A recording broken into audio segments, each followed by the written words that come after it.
Merci Sam pour cette introduction.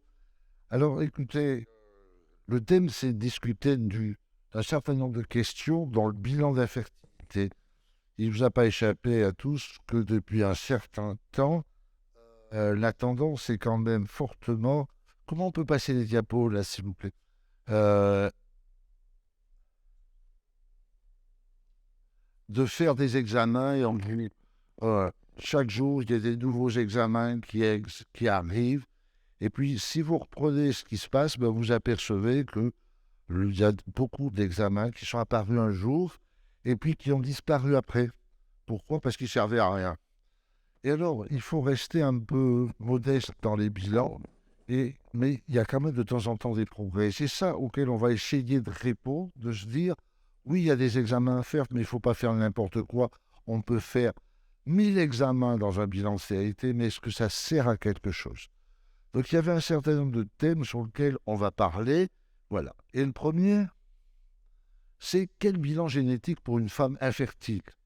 Alors l'idée, ça va être que je vais vous donner un petit peu mes idées et qu'ensuite, on va faire un débat avec les gens de la table ronde. Et vous, si vous avez des remarques, des questions, vous n'hésitez pas.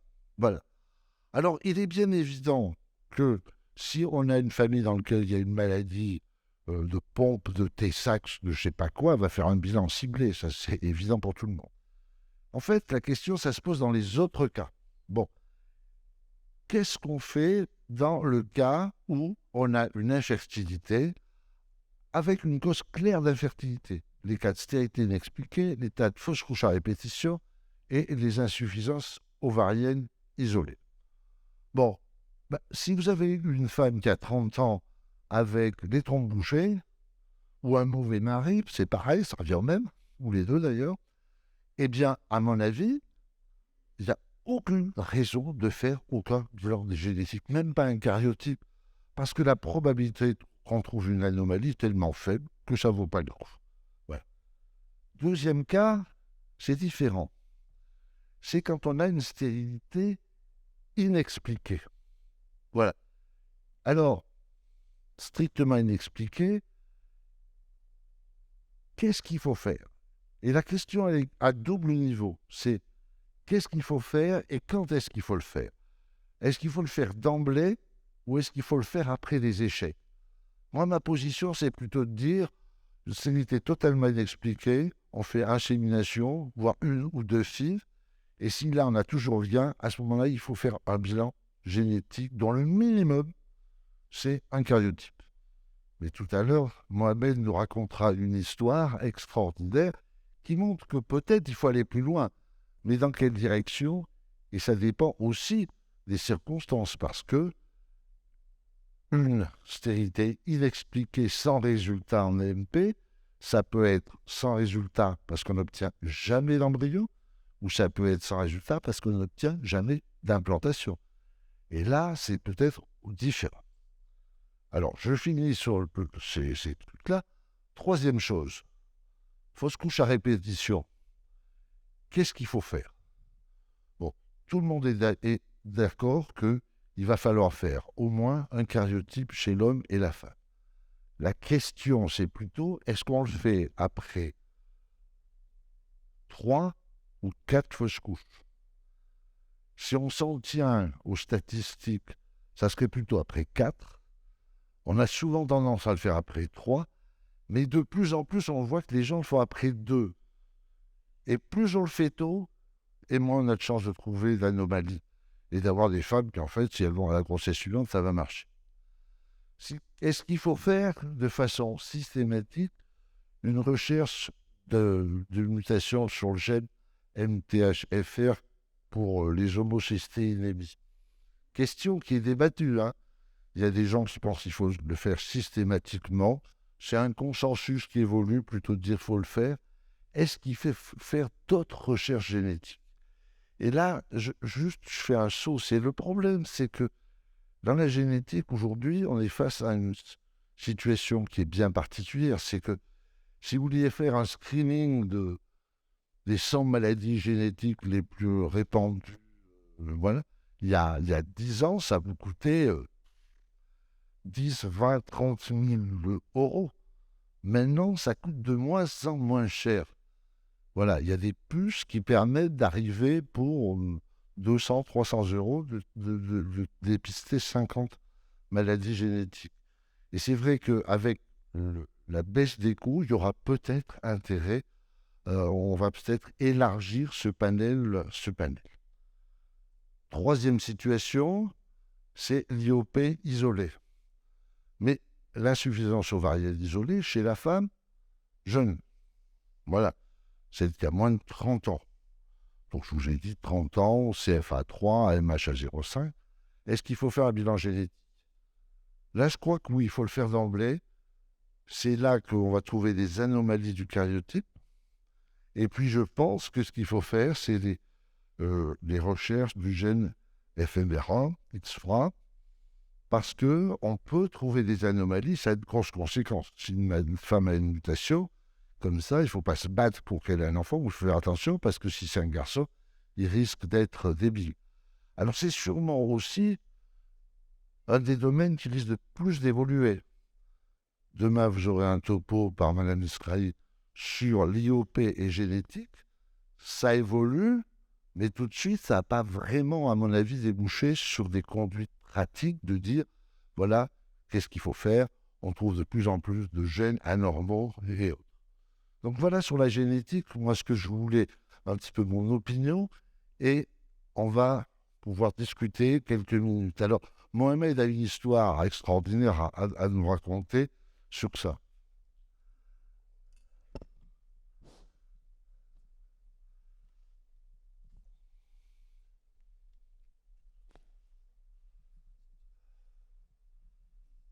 Bonjour, chers confrères, chères consoeurs, chers les amis. D'abord, je remercie beaucoup les organisateurs qui nous ont invités. Je les remercie infiniment pour leurs efforts pour nous préparer ce genre de discussion. Alors voilà, pour corroborer ce qu'a dit le professeur Jean-Luc Pouly, bien, je vais aller dans le même sens. Il s'agit d'un couple de jeunes Marocains habitant la région de Meknès-Fès, mariés depuis 6 ans et qui présentent une infertilité qui datait de 3 ans. Ils ont commencé à chercher pourquoi ils n'ont pas eu d'enfants au bout de 3 ans d'attente. Tous les examens conventionnels, spermogramme, etc., ont été faits et ils sont normaux. Après, le centre qui les a vus en premier lieu a procédé à 3 inséminations intra-utérines, sans résultat. Le même centre a, à juste titre, fait une tentative de fécondation in vitro. Ils ont obtenu une dizaine d'ovocytes, mais ces ovocytes sont bloqués au stade 1, c'est-à-dire l'ovocyte n'est pas encore apte à être fécondé. Il n'a pas expulsé le premier globule polaire. Et donc, pas de fécondation, pas de DICSI et échec de la première tentative. Ces gens-là vont changer de centre. Ils changent de centre et ils vont à un deuxième centre qui fait de la FIV.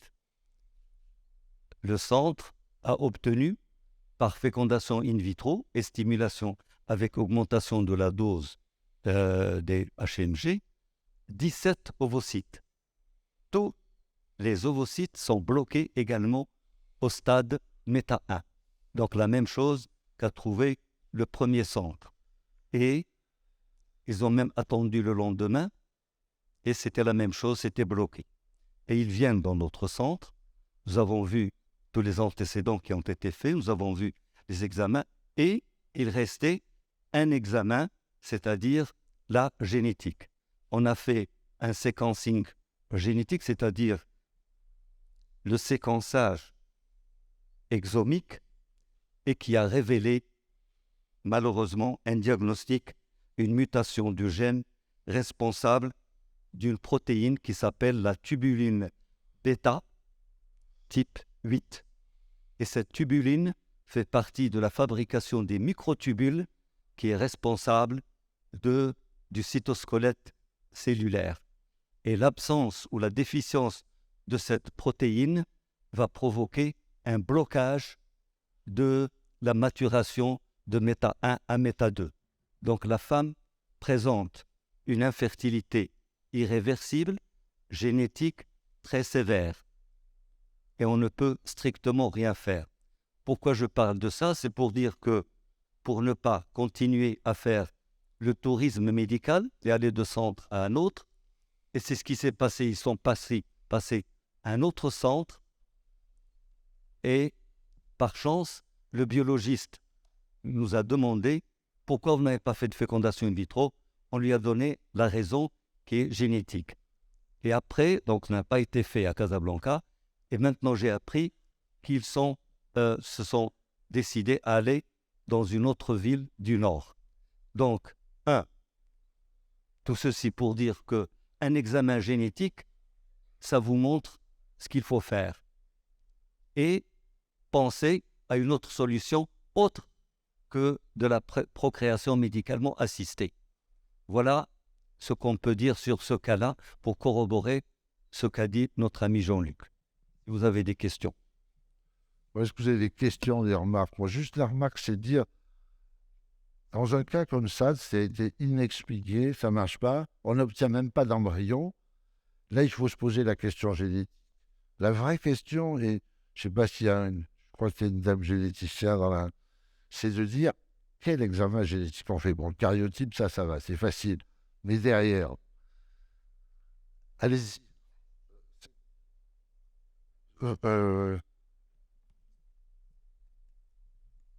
Je vous remercie pour votre invitation. Je vous remercie pour cet exposé très clair. Et merci également, Dr Zahi, pour sa présentation de ce cas. Effectivement, normalement, on a tendance à sous-estimer et laisser dans un second temps les examens génétiques. Je ne sais pas, à mon avis, bon, il ne faut pas les demander à tort et à travers et il faut les hiérarchiser. Mais n'empêche, des fois, on se lance dans des programmes de FIV et il y a des échecs répétés, on ne sait pas pourquoi. Des fois, même quand ça marche, on se retrouve à la carte avec un enfant handicapé. Parce que c'est soit une infertilité, soit des fausses couches, soit on arrive à une grossesse à terme, mais avec des malformations. Donc, je pense qu'il ne faut pas hésiter à avoir un conseil génétique en cas d'infertilité et demander l'examen plus approprié. Commencez peut-être par un karyotype. D'ailleurs, même une infertilité, c'est une histoire de couple. Dans mon expérience, j'ai eu un couple. C'est l'homme qui avait une oligospermie. La femme avait déjà un enfant d'un premier mariage. Et il se trouve, après avoir fait le karyotype, c'est elle qui avait une translocation réciproque. Donc voilà, l'infertilité est une histoire de couple. Il faut y aller gentiment, après un interrogatoire précis pour voir toutes les pathologies génétiques ou autres dans la famille. Commencer par un karyotype et si on n'a rien à se mettre sous la dent, peut-être pourquoi pas un séquençage maintenant avec les avancées technologiques. Je vous remercie. Très bonne remarque. La vraie question, c'est que aujourd'hui, à mon sens, on est dans une période qui est un petit peu charnière dans le sens que moi, mon idée, c'est de dire il faut interroger les gens, faire un bilan, je dirais, clinique. Si ce bilan est clinique, il ne faut pas trop... Mais si on se retrouve face à des problèmes, il faut faire un bilan génétique. La difficulté, c'est un peu aujourd'hui lequel, parce que l'évolution des techniques est tellement rapide que des choses qui avant étaient infaisables ou extrêmement coûteuses vont devenir beaucoup moins chères. Là, on manque un petit peu de visibilité, parce qu'évidemment, on peut tout demander. Voilà. Tous les examens, mais à un moment, ça coûte un prix extraordinaire, ça consomme une énergie extraordinaire, les laboratoires ne seraient pas capables de les faire, et donc il faut arriver à les faire d'une façon raisonnable. Voilà. Remarque sur ce point de vue. Allez-y, il y a un micro là-bas. Oui, merci Mohamed. Est-ce que c'est une mutation héritée ou de nouveau? Est-ce que tu as fait l'enquête familiale? Mohamed, c'est mon chef. Pas entendu. Est-ce que c'était une mutation de nouveau ou héritée? Est-ce que tu as fait l'enquête familiale? On a fait, oui, je l'ai envoyé, c'est le généticien qui a fait l'enquête effectivement et qui a expliqué en long et en large le pourquoi de ces examens et le résultat qui est difficile à accepter, mais je ne pouvais pas leur dire tout ça, mais c'est le généticien de l'Institut national qui a pu expliquer. Parce que les mutations les plus communes dans la reprise de la méiose gamétique, que ce soit le oocyte ou le spermatozoïde, c'est des mutations de nouveau généralement. Ouais. C'est pour ça qu'il faut vraiment faire l'enquête familiale, aussi informer les patients, parce que dans un pays comme le Maroc, on a des isolats de population. Donc, il est très important que les cliniciens se forment un petit peu à l'enquête familiale et à la génétique. Et juste pour compléter ce qu'a dit Jean-Luc, c'est vrai qu'aujourd'hui, on a des panels de gènes. Un exome aujourd'hui, ça coûte à peu près 300 à 350 euros. C'est le prix d'un karyotype moléculaire en France. Donc, c'est très important aujourd'hui.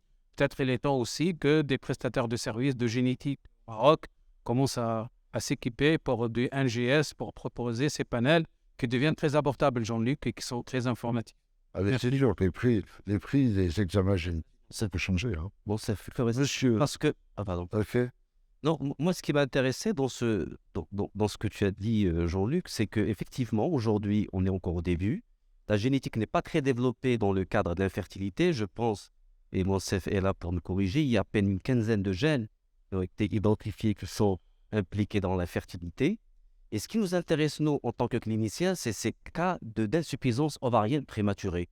Je sais qu'il y a un gène, la prémutation de l'X-stragite, et dans ce cas-là, la question c'est quoi? Comment peut-on dépister ce genre de patiente, surtout dans un pays où le don est interdit, pour prévenir l'insuffisance afin de pouvoir préserver la fertilité? C'est ça la question intéressante en pratique. Comment on peut dépister ce groupe de patientes en pratique? Mohamed, tu réponds. Là, tu as parlé de l'insuffisance. L'insuffisance ovarienne, c'est très compliqué. Probablement, il faut un karyotype moléculaire parce qu'il y a des anomalies cryptiques chromosomiques qu'on ne verra pas avec le karyotype classique. Et en plus de ça, il y a une quinzaine de gènes qui sont impliqués dans l'insuffisance ovarienne. L'insuffisance ovarienne, c'est un vrai problème dans la population nord-africaine. Donc, c'est pour ça, étant donné que le don de sperme... Donc, le karyotype classique n'est plus suffisant. Il faut faire du karyotype moléculaire plus un panel de gènes. Et maintenant, ça se fait à des prix très raisonnables. Par contre, Justement, c'est qu'il faut faire très vite. Il ne faut pas traîner. C'est-à-dire une femme qui a une insuffisance ovarienne, c'est vrai, quand elle se présente avant 30 ans, on a un peu de temps. Mais au-delà de 30 ans, il faut aller très vite. Il vaut mieux compléter le bilan génétique et décider la prise en charge ou fermer le dossier. Et là, dans les insuffisances ovariennes primitives, c'est là où on fait éventuellement la recherche de prémutation chez la génération. Absolument. C'est-à-dire que si la transmission est faite par une femme, eh bien les prémutations vont se développer en prémutation avec l'extinction du gène. Et à ce moment-là, elle sera définitive. C'est ça le risque aussi pour les insuffisances ovariennes. Si vous allez la prendre en charge pour faire un enfant, si elle a des prémutations, à la naissance, vous risquez d'avoir un enfant atteint. Et là, on va vous dire pourquoi vous ne m'avez pas conseillé. Faites attention. mais actuellement, Mohamed, est-ce qu'il y a des panels qui existent clairement pour rechercher toutes ces prémutations qu'il y a sur le chromosome 8? Le X-FRA, d'accord, mais toutes les autres, ça reste dans un état qui est un peu incertain. Alors, faire des karyotypes moléculaires critiques, ça d'accord, mais toute cette somme d'anomalies qui ont été vues sur le chromosome X, c'est compliqué et c'est pas encore vraiment dans une routine totale. Hein, je n'ai pas l'impression. Madame. Bonsoir, je m'appelle Mary Goda, je viens de Hadassah à Jérusalem. Mais je parle français, mais je préfère de parler de choses médicales en anglais, ça va? Oui, est-ce que je peux parler en anglais? Oui, si on fera... Okay. So I'm talking about two things. The first thing is the genetic testing for everyone who wants to become pregnant. So usually what we do, we have a screening of the population and we know which diseases are in high prevalence in our community. For example, the Jews that come from Morocco, they have more Tay-Sachs, cystic fibrosis, spinal muscular atrophy. So we screen all of them before they get pregnant. And it doesn't matter if they get pregnant by IVF or by normally. So every population, I think, has to have a screening of her population to see what are the genetic testing that are more in prevalence than 1 in 100 of their people. And then to test everybody, and then if there are two of the couple that have the same disease, then we know that they have to go and do PGTA. Okay, this is one thing. And c'est obligatoire chez nous. Je traduis. Est-ce que vous voulez que je traduise? Bon. Donc, cette dame nous dit, voilà, dans les populations, si j'ai bien compris, juives, marocaines en particulier, il y a un certain nombre de maladies autosomiques, récessives, qui sont plus fréquentes. En particulier, vous avez dit maladie de Tay-Sachs, mucoviscidose. Cystic fibrosis, SMA, spinal muscular atrophy. Mais les Juifs qui viennent de l'Allemagne, tout, ils ont beaucoup plus de maladies. Et donc, l'idée, c'est de dire que dès qu'un couple veut avoir un enfant, que ce soit naturellement à travers une assistance médicale à la procréation, de faire un panel de ces gènes pour leur dire voilà ce que vous risquez ou pas. Est-ce qu'il y a un risque que vous ayez une maladie, un enfant qui soit homozygote et donc qui ait de la maladie? Et ça, c'est une question extrêmement intéressante, c'est-à-dire de dire je le fais même chez les gens qui n'ont pas de problème pour avoir des enfants avant, en préventif. Ça, c'est une notion qui est très particulière, où les avis sont assez divergents, de dire il faut faire d'emblée ou il ne faut pas faire d'emblée. Je pense que on pourra faire un test, on va demander un test. Pas tout le panel, seulement les maladies qui sont dans cette population spéciale. Okay. Chaque population a ses maladies, pas tout le panel. Parce que ce qui est intéressant, par exemple, dans ce que cette dame vient de dire, c'est que quand on fait aujourd'hui, je ne pense pas qu'il soit là, André Guérin, mais quand ils font don d'ovocytes en Espagne maintenant, ils proposent de faire ça. Ils proposent à la dame qui va recevoir, enfin au couple qui va recevoir des ovocytes, que le mari fasse un screening sur à peu près 100 maladies autosomiques récessives. Ils se sont aperçus que pratiquement tout le monde en a entre 2 et 6 sur les 100. Et ensuite, ils vont adapter une donneuse pour qu'il n'y ait pas de risque. Voilà. Donc, c'est rentré en pratique, mais dans des cas d'ovocytes. Est-ce qu'on peut imaginer de l'étendre à tous les gens qui ont un problème d'infertilité, ou voire à toute la population? C'est des questions qui sont extrêmement éthiques, d'une part, et d'autre part, qui posent un problème aujourd'hui d'argent, enfin combien ça coûte, aussi bien d'ailleurs en argent qu'en temps de laboratoire. The other thing I wanted to say is that it's even if we see that there are no fertilizations, okay, I think we shouldn't go so quickly to do the whole panel, because the problem with the whole panel is that sometimes you get genes that you don't know what to do with them, and then on casse la tête. So we have to try to do things that can improve the fertilization, like using calcium ionophore, using IMSI, using PIXI, using MAX or other things. And only if this doesn't work, then to go to the genetic testing, because I've already been in many cases where we don't know what to do with the results of the genetic testing, so we shouldn't run just to do the whole panel. Thank you. Merci bien. Vous avez fait une remarque, Luc? Vas-y. Je voudrais faire des remarques par rapport au concert qui vient de faire. Deux choses. La première, demain, dans le programme, il y aura 2 spécialistes.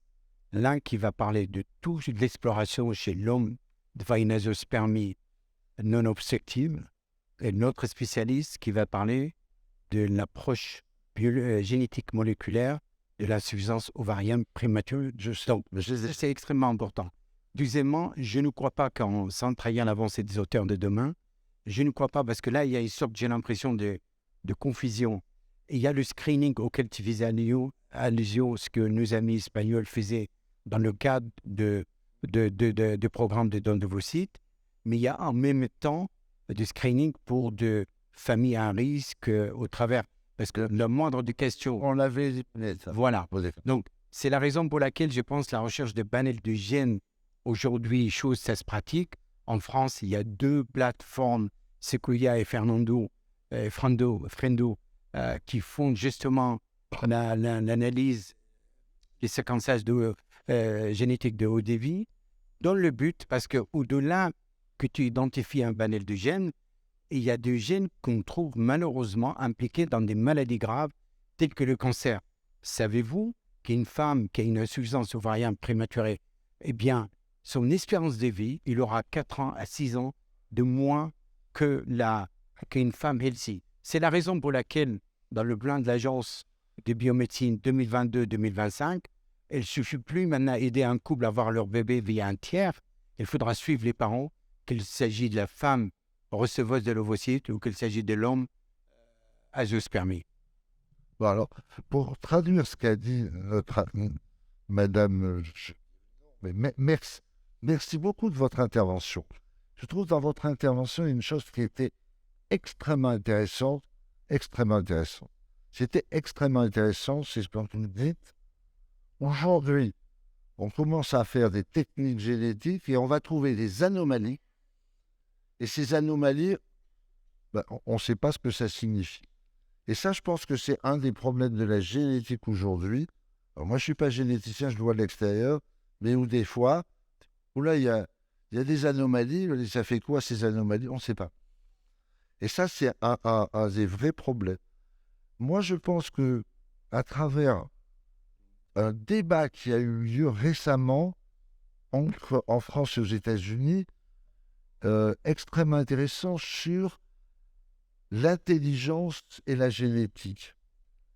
On s'aperçoit que la génétique, ce n'est pas une science extrêmement exacte comme on l'a appris, nous, à l'école. Que la génétique, c'est quand même quelque chose de très compliqué. Il y a plein de gènes. Mais je crois que le point le plus important, c'est de dire qu'en génétique, il y a 10 ans, on en était là, on est passé ici, peut-être que dans 20 ans, on sera là-haut. Voilà. C'est quelque chose qui est en train d'évoluer, mais que ce n'est pas décanté. Et qu'aujourd'hui, on ne peut pas dire, vous avez cette chose, il faut faire cette chose. Et pour répondre à ça, si vous avez 30 ans, une insuffisance ovarienne, est-ce que ça va vous faire grand-chose qu'on vous dise, votre espérance de vie n'est pas de 95 ans, mais elle n'est plus que de 91. Est-ce que ça va vraiment vous changer quelque chose?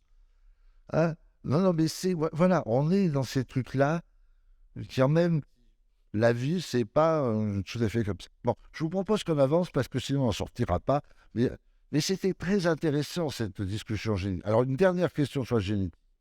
Allez, au micro là-bas, tac, ou un dernier commentaire, parce que... Salut, Jean-Luc. Je ne l'ai pas reconnu, moi. Salut, tu vois. Alors, moi, j'ai juste une petite remarque par rapport au commentaire de la dame. Le dépistage génétique, chez vous, c'est dédié à des communautés. C'est-à-dire, vous faites des analyses en fonction des communautés. Vous avez des juifs marocains, par exemple. Même les Arabes, de certaines maladies. Chaque population a ses maladies spéciales qui sont plus que... Donne le micro. On a plusieurs populations en Israël. Alors, chaque population, on a fait des analyses génétiques et on voit quelles sont les maladies qui sont les plus courantes chez eux. Alors, si on a plus que 1 sur 100 personnes, ça sont les maladies qu'on choisit de faire un test avant d'avoir un enfant. Par exemple, on a un certain village arabe qui ont plus de maladies d'une certaine maladie. Alors, on les teste pour cette maladie. On ne fait pas de tests pour toutes les maladies à tout le monde. On a un programme à l'ordinateur. On met les origines des parents. S'il vient, par exemple, je ne sais pas, de l'Allemagne ou de la France, s'il vient du Maroc ou de l'Algérie, s'il vient de Yamani, on a un ordinateur spécial et on sort avec l'origine des parents quelles sont les maladies les plus courantes. Et c'est ça qu'on teste à tout le monde avant d'avoir d'enfants. En tout cas, c'est une discussion qui est intéressante, parce qu'on s'aperçoit que la génétique est en train de rentrer. Parce que moi, ce que je vous répondrais, madame, c'est de vous dire, je comprends très bien votre argument de dire telle population, je teste ça, telle je teste ça, mais je pense que l'évolution des techniques génétiques finira par faire des puces qui testeront 200 gènes et on ne se posera pas trop la question de savoir si les gens sont plutôt originaires de l'Atlas ou d'Oujda, voilà, parce que ça sera trop compliqué. Mais est-ce qu'on le fera? Est-ce que c'est bien? Moi, j'ai pas de réponse. Je reste comme ça face à la génétique, un petit peu, en me disant, est-ce que c'est si important la génétique en pratique? Voilà. Mais bon, je crois qu'on peut en discuter. Je vous propose que vous en rediscutiez après, mais on va faire un test. Est-ce que ça vous paraît? Est-ce que vous imaginez que dans, allez, on va dire 10 ans, dès qu'un couple voudra avoir un enfant, il n'aura pas encore essayé, vous lui direz, il faudrait faire ce test génétique pour savoir s'il y a un risque. Ou vous lui dites, écoutez, allez-y comme ça. Alors, qui proposerait de faire un test génétique? Vous levez la main, ceux qui proposent. Il n'y en a pas beaucoup. Et qui c'est qui ne proposerait pas de test génétique? Il y a beaucoup de gens qui ne répondent pas trop, qui ne savent pas. Mais plutôt contre la génétique. Mais c'est intéressant, mais je pense que c'est une question qui est extrêmement difficile et c'est une question qui est technique, médicale, mais qui a un côté éthique, voire religieux, franchement. Voilà. Alors, on va passer un peu à la suite parce qu'il faut qu'on avance. Quel bilan hormonal avant de passer en AMP? Tu peux passer donc face à une mauvaise répondeuse, la conduite à tenir devant une mauvaise répondeuse. Alors, hop. Voilà. Allez, on va sauter un peu. Donc, je crois que moi, dans les mauvaises répondeuses, il y a 3 situations complètement différentes. Enfin, c'est ce que je ressens. Il y a la femme jeune. Enfin, la femme jeune, d'emblée, dès le premier jour, on s'aperçoit qu'il y a une IOP. Donc, ça commence en général parce qu'on fait une écho et elle a un CFA très bas. Derrière, on va lui faire un taux de FSH et l'AMH. Première chose. Donc ça. Ensuite, la femme qui a la même situation, mais qui est âgée. Et puis la dernière situation, c'est la situation de la mauvaise réponse sur un bilan qui était normal au départ. Bon. Donc en fait, on a parlé un peu de cette situation de la femme jeune, cariotype, la recherche des mutations sur le gène, sur le chromosome X. Là, je pense qu'il va y avoir des évolutions parce qu'avec un certain nombre de travaux qui sont faits sur les anomalies du chromosome X, probablement, il y aura un peu plus de choses. Et s'il n'y a rien, moi, mon opinion, c'est de dire, on fait la FIV comme d'habitude. Parce que quand on regarde ce que donne une femme qui a une mauvaise réponse, mais qui est jeune, on s'aperçoit qu'en FIV, les résultats ne sont pas si mauvais que ça. Voilà. La seule question que je me pose, et que je vous pose, c'est faut-il faire des pré-traitements et avec quoi? S'il y a un pré-traitement qui est simple, faisable aujourd'hui, c'est avec la SDH. Voilà. Parce que les autres pré-traitements qui ont été proposés, qui sont du style GH, des choses comme ça, ça n'a jamais été très prouvé, c'est par contre cher. Voilà. Donc voilà ma position pour l'IOP d'emblée.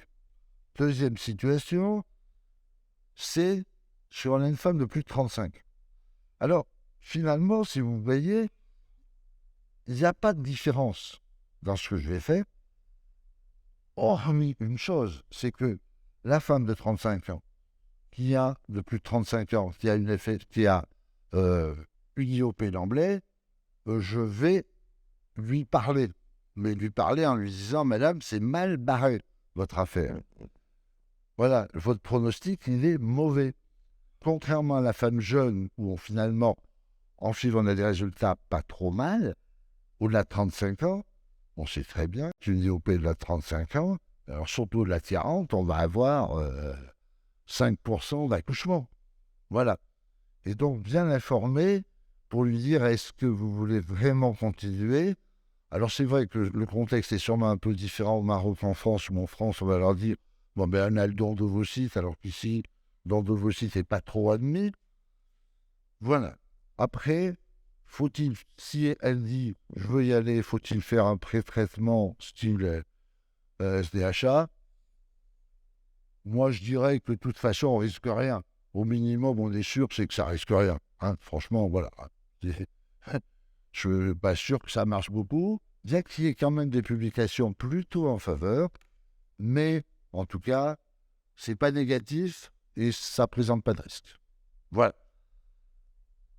Alors, troisième situation, et puis après on va discuter. Bon, si on a une femme jeune qui avait un bilan normal et qui répond mal, ouais, ça arrive. Qu'est-ce qu'il faut faire? Ben, il faut continuer, il faut reprendre. Pour moi, c'est clair, il n'y a pas à hésiter, il faut continuer. Et moi, j'ai tendance, dans ces cas-là, à dire, je change de traitement. Si j'étais en agoniste, je passe en antagoniste, et inversement. Si j'étais sans LH, je rajoute de la LH. Si j'étais avec LH, je fais sans LH. Et j'ai tendance à augmenter les doses. Alors, jusqu'à quel niveau on augmente les doses? Pour moi, la dose maximum, c'est 300. Je ne vois pas d'intérêt d'aller au-delà de 300. Voilà. Et là aussi, j'ai tendance à dire, allez hop, pré-traitement par SDHA, on risque rien. Voilà. Finalement, chez les femmes de plus de 35 ans, la chose n'est pas très différente. Il n'y a pas de différence majeure.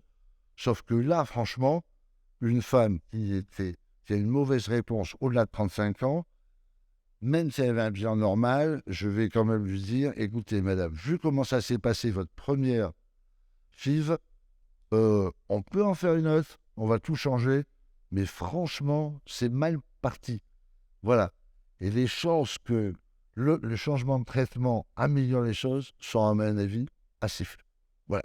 Alors, je vous donne ma position. Maintenant, j'aimerais bien entendre la vôtre, vos commentaires et tout ça. Qu'on fasse un truc interactif. Quelle est ton expérience concernant la duostime, c'est-à-dire première phase et deuxième phase? Moi, j'ai un avis à donner, mais quelle est ton expérience ou celle de tes confrères français? Moi, je n'ai pas une expérience énorme. La seule chose qui soit un petit peu troublante dans cette histoire, c'est que quand on fait les stimulations de l'ovulation chez les femmes, les donneuses d'ovocytes, et qu'on commence la stimulation en phase lutéale, on a plus d'ovocytes que si on commence au deuxième jour, en début de phase folliculaire. Et ça, moi j'ai l'explication, je ne l'ai pas, mais c'est une constatation. Donc l'intérêt de la duostime, c'est de dire, je stimule un coup, je remets une couche. Enfin, après, derrière, c'est quand même un sacré bazar, parce que ça veut dire qu'il faut congeler, enfin faire du frisol intégral et tout. Hein. Voilà. Donc, moi j'aurais tendance à dire, en troisième intention, c'est-à-dire chez une femme jeune qui a mal répondu une fois, on lui a changé son traitement, ça répond toujours mal, lui dire, écoutez, on peut essayer ça, mais c'est vraiment la dernière cartouche, à mon avis, hein, quand même. Hein. Voilà. Donc, moi, voilà, c'est vraiment dire, on va jusqu'au bout de la démarche, mais chez une femme jeune, chez une femme au-delà de 37-40 ans, je ne proposerai jamais un truc. Est-ce qu'il y a des confrères qui ont une expérience de la duostime? Oui, c'est Hassan. Micro.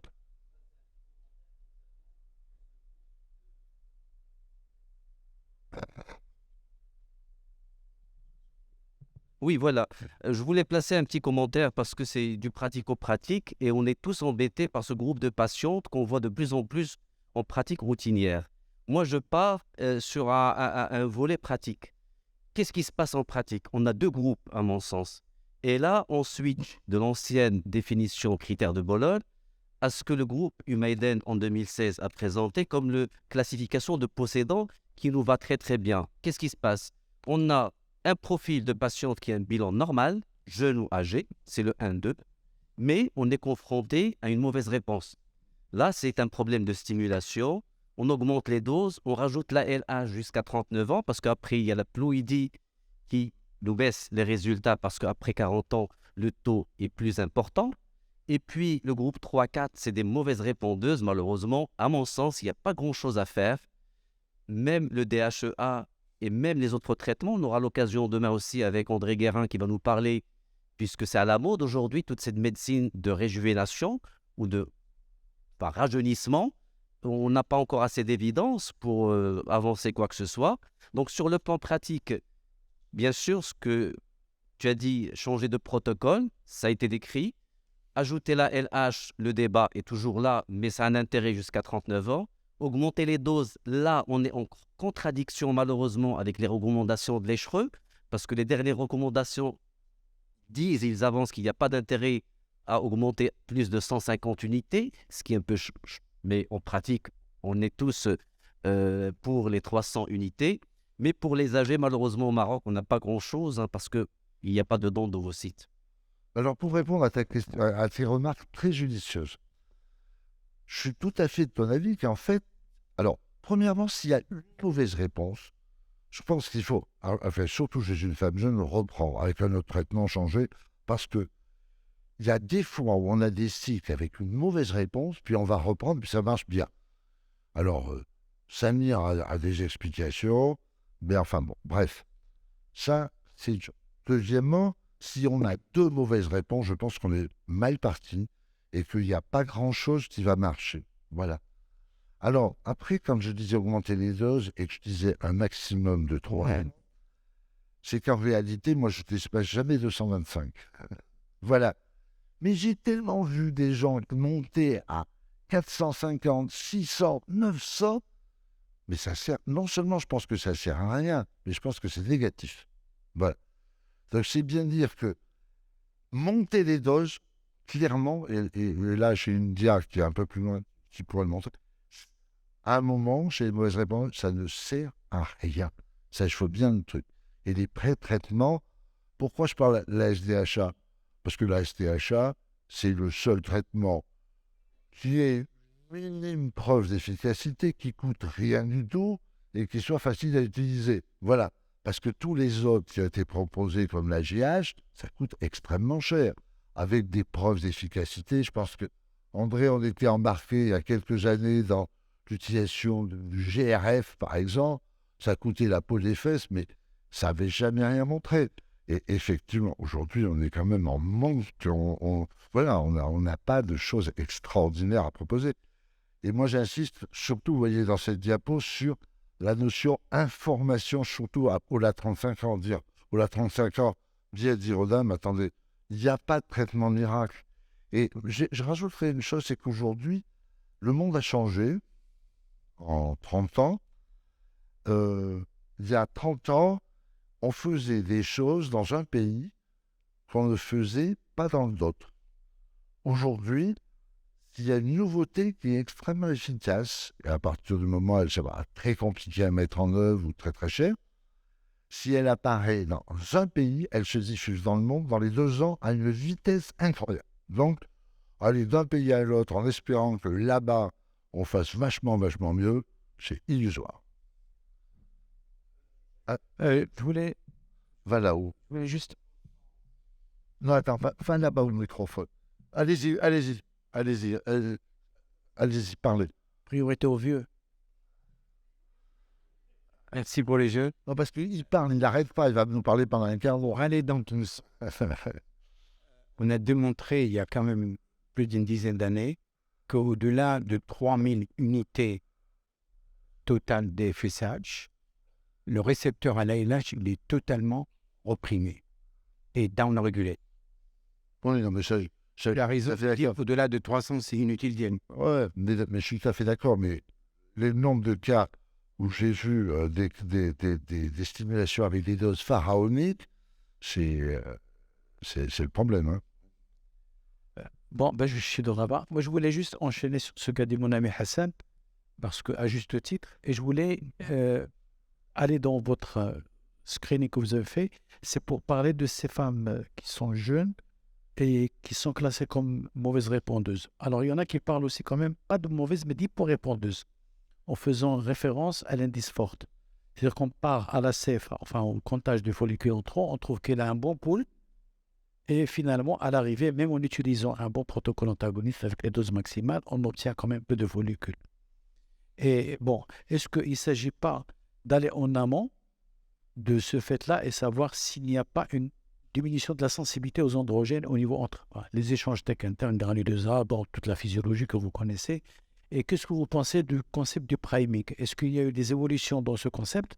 C'est-à-dire que aller avant la stimulation pour préparer ces follicules dormants pour qu'ils puissent être recrutés de façon, donc, on va dire, de façon utile pour pouvoir donner un bon pool de follicules, enfin d'ovocytes A2PN, ou est-ce que on est toujours dans les suppositions physiopathologiques? Là, vous posez beaucoup de questions. Alors, première chose, mais je crois qu'André Ajoute qui est là, peut-être qu'on va nous répondre. Il y avait eu quand même des travaux sur des variations génétiques du récepteur à la FSH qui montraient qu'il y avait des femmes qui avaient des variations qui disaient que des allèles qui étaient telles qu'elles répondaient beaucoup moins bien. Voilà. Alors à un moment, on en parlait beaucoup, on n'en parle plus beaucoup. Je ne sais pas trop où s'en est cette histoire. Donc, voilà. Après, les histoires de priming, ouais. En fait, moi, quand on y regarde un petit peu de façon, voilà, déjà, je suis pas sans trop de préjugés. Moi, ce qui m'a toujours étonné, et que certains commencent à utiliser, ça rejoint la duostype, c'est le priming avec la progestérone. C'est-à-dire commencer les stimulations en phase lutéale. Et que c'est évident. Alors, c'était à Strasbourg qu'ils ont fait l'étude. Ils stimulaient les dames pour les dons d'ovocytes. Alors, ça, c'était comme ça. Stimulation en dons d'ovocytes, démarrer soit à J2 du cycle, soit démarrer à J22. Et d'un côté, en ovocytes recueillis, ils étaient à 8, de l'autre à 14, et en ovocytes congelés, puisque c'est comme ça, ils passaient de 5 à 10. Voilà. Donc, c'est sûrement une méthode. Sauf que ça demande quand même une sacrée génétique, parce que ça veut dire que si vous commencez à faire de la stimulation en phase lutéale, vous vous retrouvez avec un endomètre qui est loin d'être parfait, vous n'allez pas pouvoir transférer. Donc, il faut faire du frisol. Voilà. Mais, somme toute, ça ne me paraît pas inconcevable. Voilà. Mais, et c'est un peu ce que je disais tout à l'heure vis-à-vis de la duostime, hein, c'est un peu pareil, c'est de dire, je ne pense pas que ce soit quelque chose, je crois qu'il y a des étapes. Une femme jeune a mal répondu, je recommence, je change un peu le traitement, parce que de temps en temps, tout le monde a vu une femme qui répond mal et qui au coup d'après répond bien. Donc il faut peut-être pas non plus compliquer. Mais si elle répond de nouveau mal alors qu'elle a un mauvais traitement, les histoires de faire du douce, de la stimulation comme ça, en passant par du frisol, pourquoi pas? Moi, ça ne me choque pas, en tout cas. Parce que les priming avec autre chose, moi, je ne connais pas. Hein. Je n'ai pas trop d'idées. Hein. Alors, demain, je pense qu'il y a André Guérin qui va nous en parler, des priming avec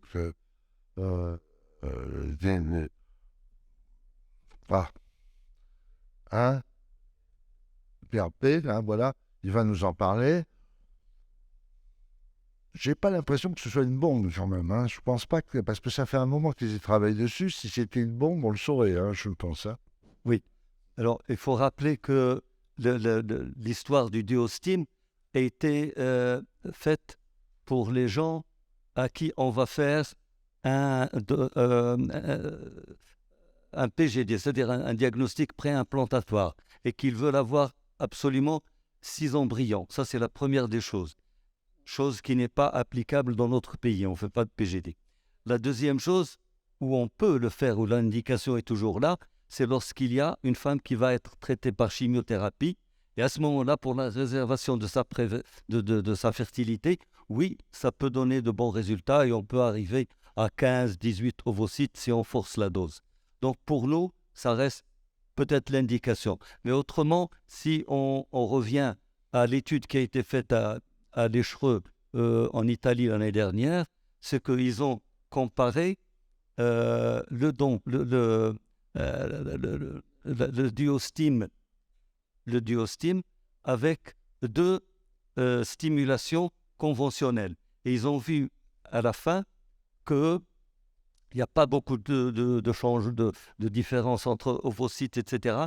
Le seul problème qu'il y avait, c'est que le taux de grossesse évolutive et d'accouchement avec le duo-steam était à 17,2%, tandis que lorsqu'on fait 2 FIV conventionnelles, on est à 29,3%. Donc le choix est déjà fait. Donc pour nous, je crois que les dés sont lancés. Ouais. On peut passer éventuellement à la troisième chose.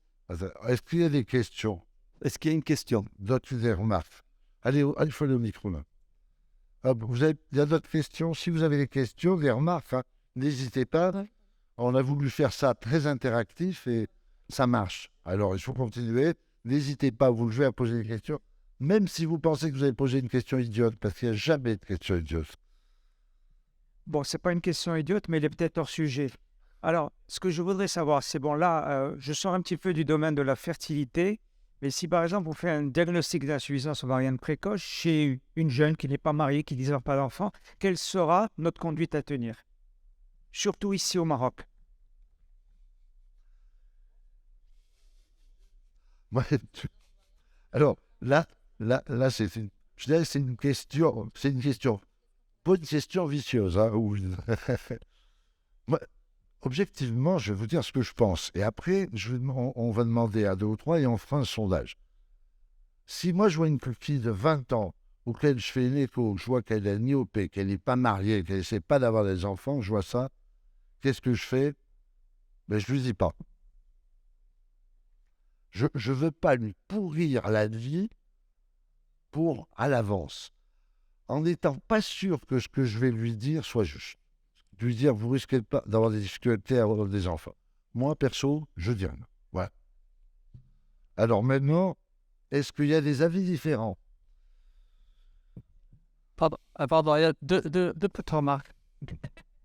On va essayer de la marier, comme elle dit la dame, et puis on verra. De toute manière, si elle est réglée, je pense qu'il faut wait and see. Parce que des fois, on a des insuffisances bien étiquetées, mais après, on a des grossesses spontanées, après le mariage. Donc, il faut essayer de la marier. S'il vous plaît, 2 petites remarques. La première, une réponse à Dr Zey, qui dit que les dés sont jetés parce que de steam, ça fait 29% de naissance, versus du steam, 17%. Mais pour moi, l'oncologue, parfois, est derrière, il met la pression pour qu'elle démarre sa chimiothérapie contre le cancer du sein. Il veut absolument que vous libériez la femme. Donc, pour une préservation de la fertilité, la duostime a à sa place, je pense. Oui, non, moi je crois que la duostime a surtout sa place dans la préservation. La deuxième question, dans votre remarque, vous dites rien, je ne suis pas d'accord parce qu'il y a problème éthique. Vous êtes toutes les lois maintenant qui sont rédigées, qui sont... le clinicien il est dans l'obligation d'informer la cliente du risque qu'elle encourt si elle ne fait rien. Non, ce que vous dites est faux. Ce n'est pas éthique, c'est juridique. C'est différent. C'est juridique. Hein, alors, mais moi, c'est très différent. Moi, personnellement, vous savez, alors je vais vous dire, je vais sortir du sujet, vous allez voir. Moi, j'ai eu un ami à 25 ans, à 20-25 ans, on lui a dit, vu ce que tu as sur le plan pulmonaire, mon vieux, à 30 ans, tu seras mort. Hein. Donc le gars, il a vécu comme ça en se disant, je vais mourir dans l'année qui vient, de l'insuffisance respiratoire. Donc je ne sais pas marié, il a pas essayé d'avoir des enfants, hein, machin. Il a tenu jusqu'à 70. Voilà. C'est-à-dire que c'est pourri la vie parce qu'on lui avait dit, un jour, tu vas mourir, jeune. Donc, moi je trouve que c'est quasiment de la torture de dire à une femme de 20 ans, sur des arguments qui sont quand même, dont on n'a pas de certitude, de lui dire, écoutez, vu ce que je vois à l'écho, vous risquez de ne pas avoir d'enfant. Mais c'est de la torture de ça. Alors, dire qu'il faut juridiquement le faire, mais moi je ne suis pas d'accord. Moi je suis pas d'accord. Contre la préservation de la fertilité, Pardon.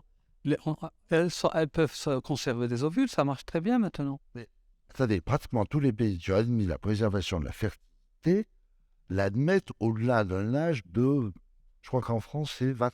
Moins de 35 ans, moins de 35 ans. Mais non, mais mais attendez, c'est moins de 35 ans, d'accord, mais plus de 28, hein. 28 ou 29. Pas, ok, 28, 29, pas à 20 ans. Hein. Enfin, bon. Madame, j'ai attendez, j'ai une dame derrière vous qui veut dire quelque chose. Alors, et après, on va faire un sondage. On va faire un sondage pour savoir comment les gens voient ça, parce que c'est intéressant. In English again? It's okay. Yes, okay, no problem. So I wanted to say three things. The first topic is when a premature ovarian failure woman comes and she's married, okay? And we found that she is 30 years old, AMH 0.5. The first thing I ask her is, and she does have children, the first thing I ask her is, how many children do you want? If she says, I want 1 or 2 children, okay. If she says, I want 5 children, then no. In Israel, it's common, okay? If she wants 5 children, 6, I don't know, I tell her, listen, first, I would suggest you to freeze your eggs or freeze embryos, have a bank, and then start having children. Because I don't know what is going to happen in 2 or 3 years. Maybe now, because you are young, you will have a good fecundity, but in 2 years, when you will want the second child or the third child, you will not be able to have it anymore because I know which slope you have the generation of the eggs. Okay? So this is one thing. The second thing, I completely agree with you. When I have a young woman that for some reason she had irregular cycles and I made the test and I saw that she has low ovarian reserve and she's not married, I am not sure I'm going to tell her that immediately because I think she will have problems getting married. What I will do, I will invite her every 6 months. And I had some cases, and the moment she's married, then I will tell her, well, it's not Time to what, I don't know if it's okay what I do, but I cannot take the responsibility of that woman not to get married, to continue her, which is not okay for the husband, of course, because he's getting married to someone that I know she has a problem and she doesn't know. So it's very complicated. Donc, ce que je me disais, c'était, alors je le mets à l'envers. La première chose, la deuxième chose, c'était de dire que sa position était la même que la mienne, c'est-à-dire une femme jeune, non mariée, de ne pas lui dire, mais de la suivre régulièrement, et le jour où elle se marie, de lui dire, à ce moment-là, il faudrait, ça serait bien que vous fassiez des enfants sans attendre. Et moi, je suis tout à fait d'avis. La deuxième chose que cette dame me disait, c'est que chez une femme visiblement myopée qui veut des enfants, elle se posait la question combien, avec des 1, 2, 5, voilà. Et pour voir si elle veut 1 ou 2, ça c'est plutôt d'avoir une attitude standard. Si c'est 5, de proposer très rapidement de la préservation ovarienne, de la congélation ovocytaire. Mais la congélation ovocytaire, je vous rappelle quand même que quand on regarde la publication de Doyle, que vous devrez sûrement connaître, et que Doyle a mis en l'âge des patients, l'âge des patients comme ça, le nombre d'ovocytes qu'il faut avoir pour espérer avoir un enfant, 2 enfants, 3 enfants, on s'aperçoit que 3 enfants à 35 ans, il faut avoir plus, je crois que c'est 40 ou 50 ovocytes de congelés. C'est énorme. Voilà. Donc, alors, on va faire le test. Il y a d'autres questions, sinon on va tester. Donc, vous avez une femme qui a une jeune femme que vous voyez, elle a 20 ans. Voilà, elle est venue vous voir, elle n'est pas mariée, elle ne veut pas d'enfant dans l'immédiat, et vous lui faites une écho. Je ne sais pas pourquoi vous lui faites une écho, mais enfin bref, et vous voyez qu'elle a un CFA à 2 de chaque côté. Voilà. Est-ce que vous lui dites ou est-ce que vous lui dites pas qu'il y a un problème? Alors, qui c'est qui va dire à la dame, écoutez, je crains que vous ayez des problèmes pour avoir des enfants plus tard? Hein? Bon, et qui c'est qui dit, je lui dis rien et je verrai plus tard?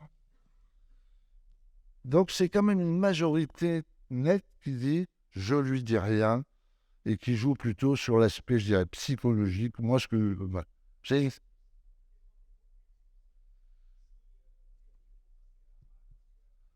Oui, oui, non, mais il y a mille...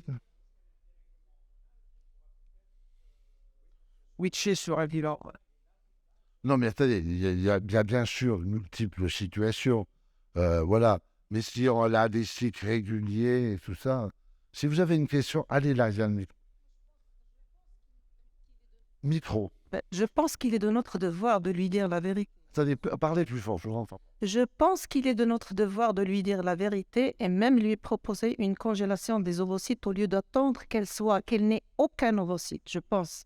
Et d'ailleurs, on le fait ici au Maroc. On fait une congélation des ovocytes chez les jeunes qui sont intellectuels et qui savent qu'elles ne sont pas encore en instance de mariage ou bien elles vont se marier dans l'immédiat. Donc, on leur propose, moi en tout cas personnellement, je leur propose de faire une simulation avec congélation des ovocytes et je le fais. Et je pense que c'est de notre devoir de le faire, de les prévenir. Comme ça, ils ne vont pas attendre jusqu'à ce qu'elles aient une ménopause précoce et ne pas avoir la chance d'avoir des enfants. Là, alors, je vous pose une question. Est-ce que les examens dont on dispose aujourd'hui, c'est-à-dire CFA et AMH, sont suffisamment prédictifs? Il y a une dame dont je ne me rappelle jamais le nom, belge, qui a fait une grande étude sur la question, qui dit que ce n'est pas prédictif. C'est pas prédictif entre 20 et 25 ans, savoir si les dames sont enceintes plus tard. Et donc, voilà. Moi, je ne suis pas de votre avis, mais parce que je pense que c'est quasiment de la torture. Vous avez 20 ans, vous vous dites, oulala, vous êtes mal barré. Je pense que c'est... Jean-Luc.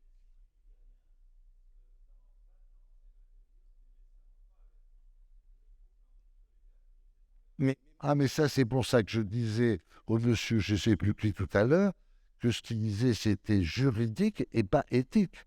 Et que je faisais cette nuance. Samir. Jean-Luc, je suis désolé que cette question, on se l'a posée il y a 10, 15, 20 ans, on ne savait pas congeler un ovocyte, de dire j'explore, mais j'ai des mauvais résultats, je garde pour moi, je ne partage pas avec la patiente. Je crois que c'est l'hypocrisie, et puis je dirais même de point de vue médico-légal, tu n'as pas le droit, dans ce cas-là, de garder cette info. Et I don't agree with our colleague from Israel to say if she is not married, I don't want to share with her the information. Non, ça c'est l'hypocrisie à l'état pur et n'est pas à sa place. En revanche, aujourd'hui, on ne cesse de parler de la prévention. Même s'il a 2 ou 3 ou 4 follicules à l'examen au compte de follicules en trop, tu dois partager cette info justement dans un but de prévenir. Et puis, si tu pouvais préserver, c'est encore mieux. C'est d'autant plus aujourd'hui la technique des préservations marche. Il est vrai que, néanmoins, tu l'as dit, le nombre d'ovocytes pour émerger une naissance vivante, il faut l'indexer sur l'âge de la patiente. Une femme de 25 ans, je dirais même, elle peut prétendre avec 3 ou 4 ovocytes de faire son bêtis. Il faut garder l'espoir. D'autant plus dans un pays, comme elle a été mentionné, où le don d'ovocytes n'est pas autorisé. Alors, je pose une question à vous, madame, à Samir, et aux autres qui ont levé la main en disant « moi je le dis ». Et qu'ils disent « je le dis et je propose la préservation ». OK? Alors je vais poser une question qui est assez délicate, c'est qu'est-ce que vous proposez comme préservation? Est-ce que vous proposez préservation ovocytaire ou est-ce que vous proposez une préservation biopsie d'ovaire que vous regretterez plus tard? C'est une question très difficile. Mais c'est un... Pardon? Plutôt ovocytaire. Mais si vous avez congelé 2 ovocytes à chaque fois... Non, mais c'est... Voilà. On est dans des questions difficiles. Là, alors, je vais te donner la parole. Je voudrais dire un truc. Moi, je suis radiologue, donc c'est le point de vue du radiologue. Nous, on fait énormément d'échographies pelviennes pour plein de motifs différents, à tous âges différents. Et quand on parle un petit peu aux femmes, on se rend compte que l'arrière-pensée de la fertilité, quel que soit l'âge et quelle que soit l'indication de l'examen, elle est quand même présente. Et on a un deuxième facteur, nous les radiologues, c'est qu'on a le compte-rendu. C'est que même si vous dites rien à la femme, si tu dis rien à la femme et que tu fais un compte folliculaire et tu marques, voilà, sur l'ovaire droit, il y a 3 follicules et sur l'ovaire gauche, il n'y en a que 2, bah, malgré tout, les écrits restent. Donc, voilà, ça pose, à la limite, ce n'est pas le problème de dire, donc c'est le problème d'écrire. Alors, on peut faire un mensonge par omission et on peut dire ovaire d'aspect normal, mais c'est quand même très délicat quand on s'intéresse à la fertilité de faire des comptes rendus qui sont, même si on ne répond pas à la question posée, si elles viennent pour une des douleurs pelviennes et qu'on compte les follicules, on va dire bah, vous êtes hors sujet, ce n'était pas le sujet. Mais quand même, une fois qu'on l'a vu et qu'on est sensibilisé à l'imagerie de la fertilité, que faire? Voilà, c'est une question, c'est un débat extrêmement intéressant parce qu'on voit bien les tenants aboutissants. André. Oui, merci. Écoute, moi je suis dans l'ensemble d'accord avec ce que tu dis. Il y a un seul problème, c'est que vous présentez la préservation de l'ovocyte comme une grossesse assurée derrière. Tout à fait d'accord. C'est ce que j'ai dit tout à l'heure. Oui. Donc, je rappelle quand même qu'au réchauffement, les ovocytes survivent à 70% seulement. Alors que si on a affaire à un embryon, ça survit à plus de 90%. Donc, il faut réfléchir selon... Oui. Non. Et deuxièmement, je finis. Deuxièmement, le problème, c'est la stimulation et la qualité ovocytaire. Il y a un problème de ploïdie qui n'existe pas tellement chez les femmes jeunes. Il y a des papiers qui le prouvent. Donc, elles ont plus de chances qu'une femme qui a plus de 35 ans et qui a perdu un quart de son génome mitochondrial en plus, qui est le feu dans la cheminée. Donc, il ne faut pas faire croire que sous prétexte qu'on conserve quelques ovocytes, on est assuré d'avoir un bébé plus tard. Alors moi, je rajouterais à ce que vient de dire André Mazout, c'est que finalement, les chiffres sont assez clairs. Un ovocyte mature congelé. Et là, c'est des chiffres en gros de Lévy, de Faubourg. Ça donne une probabilité d'avoir un enfant de l'ordre de 6,5%. Oui, si vous en congelez 2, vous êtes à 13. Hein. Bien. Tac. Je ne sais pas, j'ai dû commenter plusieurs. Oui, la première chose, chez des femmes moins de 36 ans, jusqu'à aujourd'hui, on propose, et ça marche, ce qu'on appelle cycle spontané modifié. Quand tu arrives à avoir, tu as 25% de ponctions blanches. Donc, autrement dit, tu as 75% de ponctions positives quand on arrive à avoir l'ovocyte, lequel génère un embryon. L'embryon, son potentiel implantatoire, il est quasiment le double qu'un embryon lambda a récupéré sur une dizaine d'embryons. Ça, c'est la première chose. Donc, de dire 4 ovocytes pour une femme jeune n'a aucune chance, c'est faux. Je m'inscris en défaut contre ces propos. Deuxièmement, pour répondre à André, je suis désolé, dans le système de vitrification ouverte, le taux de survie ovocytaire aux alentours de 85%, dans le système totalement fermé, de l'ordre de 82 ou 83%. Donc, il ne faut pas dire que 70%. Peut-être la courbe d'apprentissage de ces centres n'est pas acquise pour obtenir 70%. Mais le cycle spont modifié a parfaitement sa place chez les femmes jeunes, même dans le programme de préservation de la fertilité. OK. Alors, pour répondre à la deuxième partie de ta question, il ne faut pas compter en nombre d'ovocytes qui survivent, il faut compter en enfants obtenus. Parce que les dames, ce qui les intéresse, les enfants obtenus, c'est pas de savoir si leurs ovocytes survivent. Après, le cycle naturel modifié, on peut en parler, mais franchement, moi, je suis très, très dubitatif sur ce que tu dis. Excuse-moi, mais franchement, tout ce qui est publié sur la question, c'est très, très mauvais. Hein. Voilà. Moi, bon, je vais me répéter parce que tout ça a été dit. C'est juste, il y a toujours cette place. Vous avez dit, qu'est-ce qu'il faut faire? Il faut stimuler, il faut faire le cortex ovarien. Vous avez créé une question sur la conduite à tenir. Moi, je pense que les guidelines de l'ESHRE étaient clairs. Il y a les femmes normo-ovulantes, matures, qui est mariées, ou même non mariées. C'est un cycle régulier, c'est une stime à forte dose, déclenchement à l'agoniste et conserver des ovules qui s'ils donnent 6 et 10% par ovocyte mature, ça fait pour une vingtaine, presque 80%. C'est quand même, assez fiable comme technique. Et le cortex ovarien aussi, il a fait ses preuves en greffe orthotopique ou hétérotopique.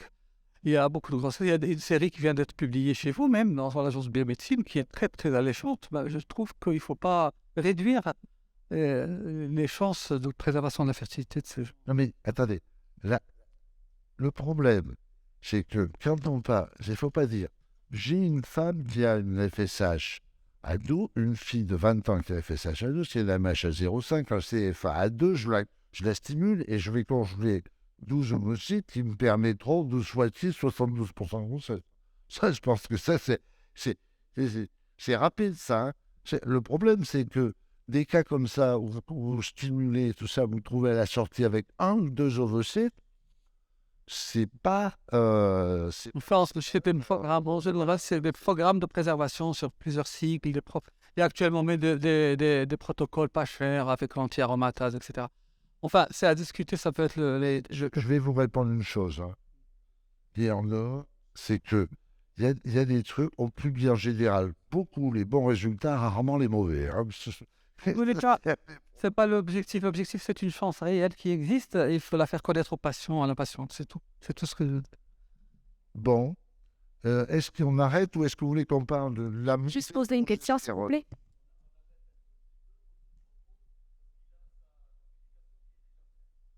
Je peux juste poser une petite question. D'accord, bon, ok, pas de problème.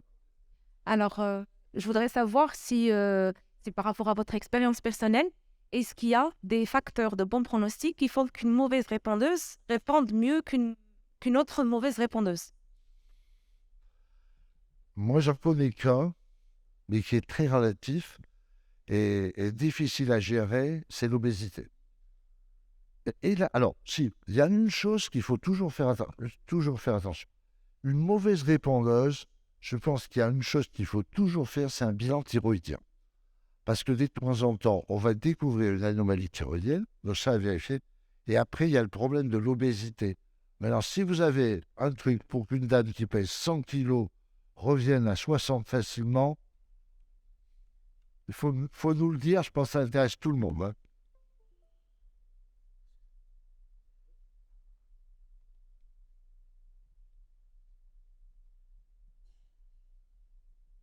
Alors, je voulais remercier Dr Bayan et Dr Boudoual pour leur invitation. Merci Jean-Luc. Bravo Jean-Luc. Merci pour leur invitation. Et c'est devenu un congrès où on ne peut pas éviter chaque année. Et avant d'introduire cette question, que faire de mon élevation prématurée sur la progestérone, je voulais répondre à mon avis sur la double stimulation. On est au Maroc, on le sait très bien. C'est interdit de les femmes donneuses. Je crois que devant une femme mauvaise répondeuse, en attendant qu'elle soit mauvaise répondeuse, et que les femmes ont des problèmes pour faire des FIV pour leurs moyens, moi, ce que je propose aux patientes, avant, quand j'ai un bilan hormonal comme ça, je dis dès le départ, je vous propose une double stimulation. Parce que, et on le sait, et c'est prouvé qu'on a des embryons de mauvaise qualité dans la phase lutéale. Et je crois que les gens qui ont des problèmes pour la double stimulation, je crois que c'est problème de protocole, comment gérer le protocole de la double stimulation. Maintenant, je réponds à sur la question qui m'a été posée, que faire devant une élévation prématurée de la progestérone de la stimulation ovarienne? Je n'ai pas trouvé beaucoup de réponses. Je n'ai pas de réponse à cette question. Je vais juste faire un petit rappel pour dire que la progestérone est sécrétée par le corps jeune et qu'elle prépare l'utérus à l'implantation et au maintien de la grossesse. Et cette progestérone, elle doit être entre 5 et 20 nanogrammes par millilitre. En phase folliculaire, on est en train de penser que la progestérone joue un rôle actuellement dans l'induction de la LH. Et la progestérone doit être inférieure à 1 nanogramme. Alors, qu'est-ce qui se passe dans les cycles spontanés? La prise d'implantation est située entre J6 et J9 après le pic de LH. Dans les cycles substitués, elle est entre J4 et J7 après l'administration de la progestérone. Maintenant, quand on donne de la FSH, nous, dans les cycles stimulés, qu'est-ce qui se passe? Eh bien, ce qui se passe, c'est que les taux excessifs de FSH conduisent à un développement, on le sait, multifolliculaire, et chaque follicule va participer à l'augmentation de cette progestérone.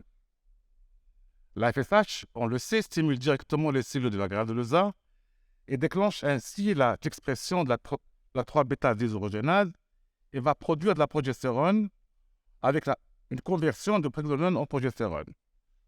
Tous ces données nous donnent que la stimulation augmentant de la FSH et surtout en phase folliculaire tardive cause l'élévation de la progestérone. Alors, c'est encore pire chez les femmes mauvaises répondeuses parce qu'on a tendance à donner plus de FSH et ces femmes mauvaises répondeuses, comme l'a dit André tout à l'heure, perdent un quart du génome mitochondrial, les récepteurs de la FSH sont moins nombreux, l'aromatase est effectivement plus basse. Cette progestérone, quand elle s'élève pendant la stimulation, qu'est-ce qui se passe? Ben, déjà, il y a un problème sur la réceptivité endométriale parce que des gènes ont étudié comme l'OXA10 et l'OXA11 et en conjonction avec ces gènes, des protéines qui ont plusieurs fonctions, l'effet redox, réplication des protéines, activité des protéines chaperons, et ces protéines qui jouent un rôle dans l'implantation embryonnaire et l'attachement d'embryon vont être dérangées par cette progestérone qui s'élève.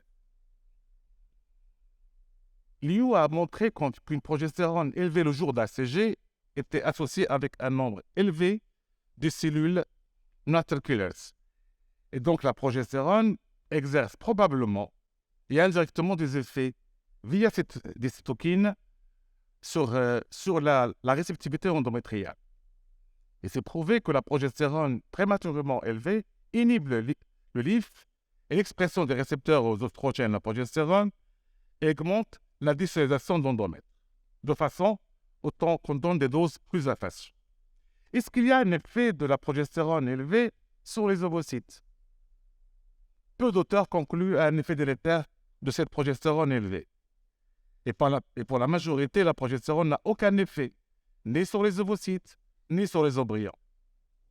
Et on revient à la double stimulation, où la qualité des blastos obtenus en phase lutéale est très très bonne. Et ce schéma de modèle de donneuse nous montre que la progestérone élevée, dans le top embryons, il n'y a pas de problème. Maintenant, que faire pour éviter une montée prématurée de la progestérone? Il y a des gens qui ont proposé des corticoïdes, mais ils ont un effet anti-inflammatoire. Ça peut gêner l'implantation qui demande un peu d'inflammation. D'autres ont proposé des protocoles de stimulation, HMG plutôt que la FSH, les antagonistes à la place d'agonistes, step down plutôt que le step out. Mais en fait, tout ça, il n'y a pas de solution, mais on va. Et je crois qu'en fait, il faut se référer à la réserve ovarienne pour éviter de prolonger la stimulation. On a tendance à vouloir plus chez les femmes âgées, on augmente la FSH, les normorépondeuses en voulant plus d'ovocytes, chez les hyperrépondeuses à verterie, mais en fait, en faisant ça, la progestérone va s'élever. Alors, pour répondre à la question, que faire devant une montée de progestérone? Déjà, se rassurer si la progestérone est inférieure à 1,7. Papa Nicolas a montré que les résultats sont bons. 2. Changer de gonadotropine, ça ne change rien. Changer un transfert de blastoculture embryonnaire, ça ne change rien. Donc, le gold standard restera toujours le frisol, qui permet d'éliminer les encodeurs de la progestérone et nous permet de faire une double stimulation. Je reviens à la double stimulation. Certains biologistes émettent des réserves sur les altérations épigénétiques, mais il n'y a pas de data à ce jour-là. Donc, je conclue très vite pour dire que la prévention d'une montée prématurée de progestérone au cours de stimulation ou le jour de la CG permet d'éviter une réduction des taux de grossesse. D'où l'importance de surveillance hormonale dans le cadre d'une individualisation de la stimulation ovarienne. Il faut individualiser. Chaque patiente doit avoir un protocole. Et en même temps, si on est en pleine stimulation, si on voit qu'il y a un problème, peut-être qu'il faut changer son protocole ou le corriger. Donc, la seule réponse à cette question, c'est la congélation des ovocytes ou des embryons. C'est la meilleure solution à ce jour. Et ainsi, le mécanisme d'augmentation de la progestérone n'est pas clairement élucidé, mais il convient de prévenir les conséquences déjà énoncées. Et merci pour votre attention.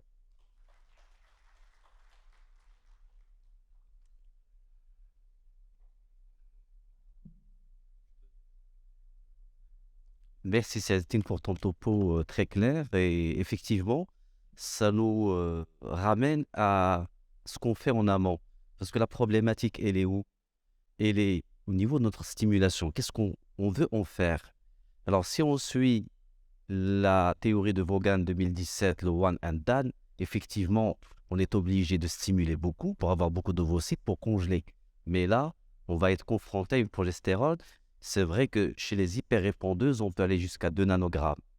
Mais la problématique, elle est plus complexe. Notre stimulation aujourd'hui, qu'est-ce qu'on veut en faire?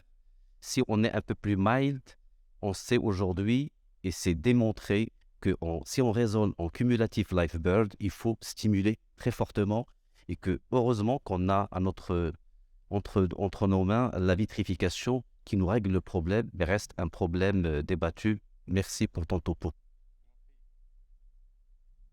Merci Asdin pour ton topo. Je pense qu'on est dans un contexte... Ah, je te dis merci d'abord. Donc je pense qu'on est dans un contexte où l'aide médicale à la procréation n'est pas prise en charge. Je pense qu'il faut réfléchir autrement. Quand on embarque un couple, je pense que la première étape, c'est de produire un embryon utile. Et après, on préparera un transfert utile. Et bien sûr, donc, il faut respecter donc, le profil hormonal des patientes et la réceptivité de l'endomètre. Donc, produisons un embryon utile qui a un potentiel implantatoire correct et on préparera un transfert utile pour augmenter les chances d'implantation et aboutir à une grossesse. Bravo pour ces topos. Je suis complètement d'accord avec ce que tu viens de nous montrer, mais il faut également s'y méfier d'une progestérone basse, moins de 0,5 nanogrammes ml. Là, dans ces cas-là, oui, le frisol reste l'alternative pour éviter. Et il n'y a pas de... C'est exactement dans la même situation que la progestérone élevée dont tu as parlé. Donc, il faut se méfier haute ou basse. Les deux, ils ont le même effet. Parce qu'il y a un effet sur l'endomètre, non pas sur la qualité ovocytaire ou embryonnaire. Dans ces cas-là, le frise te permet de sauver la tentative. C'est pour ça que j'ai une question. Qui dose la progestérone la veille ou le jour de la CG?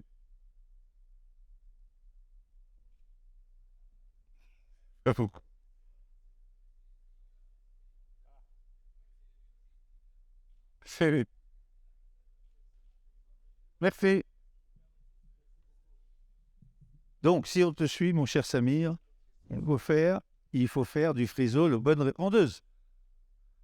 À progestérone basse. Il faut faire du frisol à tout le monde. Ah bah, non, mais... Non. Moi, je n'ai jamais lu un papier où il est écrit que la progestérone basse était délétère.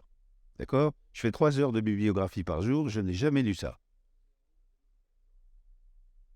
Non, bah d'accord, mais 2014, je sais pas, j'ai peut-être pas lu 2014, mais... non, franchement, Samir, non. Je ne crois pas qu'il y ait un papier sérieux qui ait montré que la progestérone basse soit délétère. Sinon, moi, je veux bien te croire. Sinon, à ce moment-là, il faut faire du frisol à tout le monde.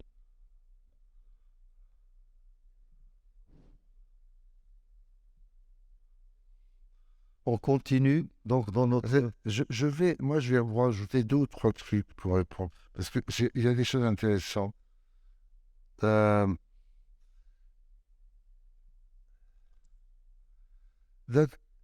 on a des chiffres pour répondre à ce que tu dis. Ça, c'est l'étude d'Arvis. Il montre quand même que si elle est basse, mais elle est en dessous de 0,3, il y a pratiquement pas de cas. Donc, en fait, ce n'est pas un problème. Ce papier d'Arvis, il est quand même très bien fait, très intéressant, parce qu'il montre quoi? Il dit, mais au-delà de 1,5, alors j'ai pas un point, je sais pas si non, il marche le pointeur là? Non, oh, mince, non, excusez-moi, tac.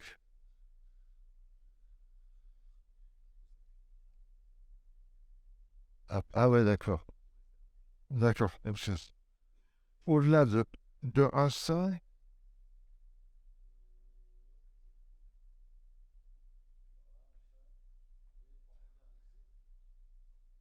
les résultats baissent. Alors statistiquement, ça baisse. Mais enfin, à 2, quand on a 2 nanogrammes de progestérone, on a quand même un taux d'accouchement espéré à 18%, alors que si on était dans la zone optimale, on était à 22%. Donc il y a une baisse, mais elle n'est pas quand même dramatique. Voilà. On n'est pas un truc, platch, ça tombe, ça s'effondre. Il faut quand même le voir comme ça. Voilà. Bon. Alors moi, je vous donne mon avis. Moi, mon avis, personnellement, il est en 2 phases, vous allez voir.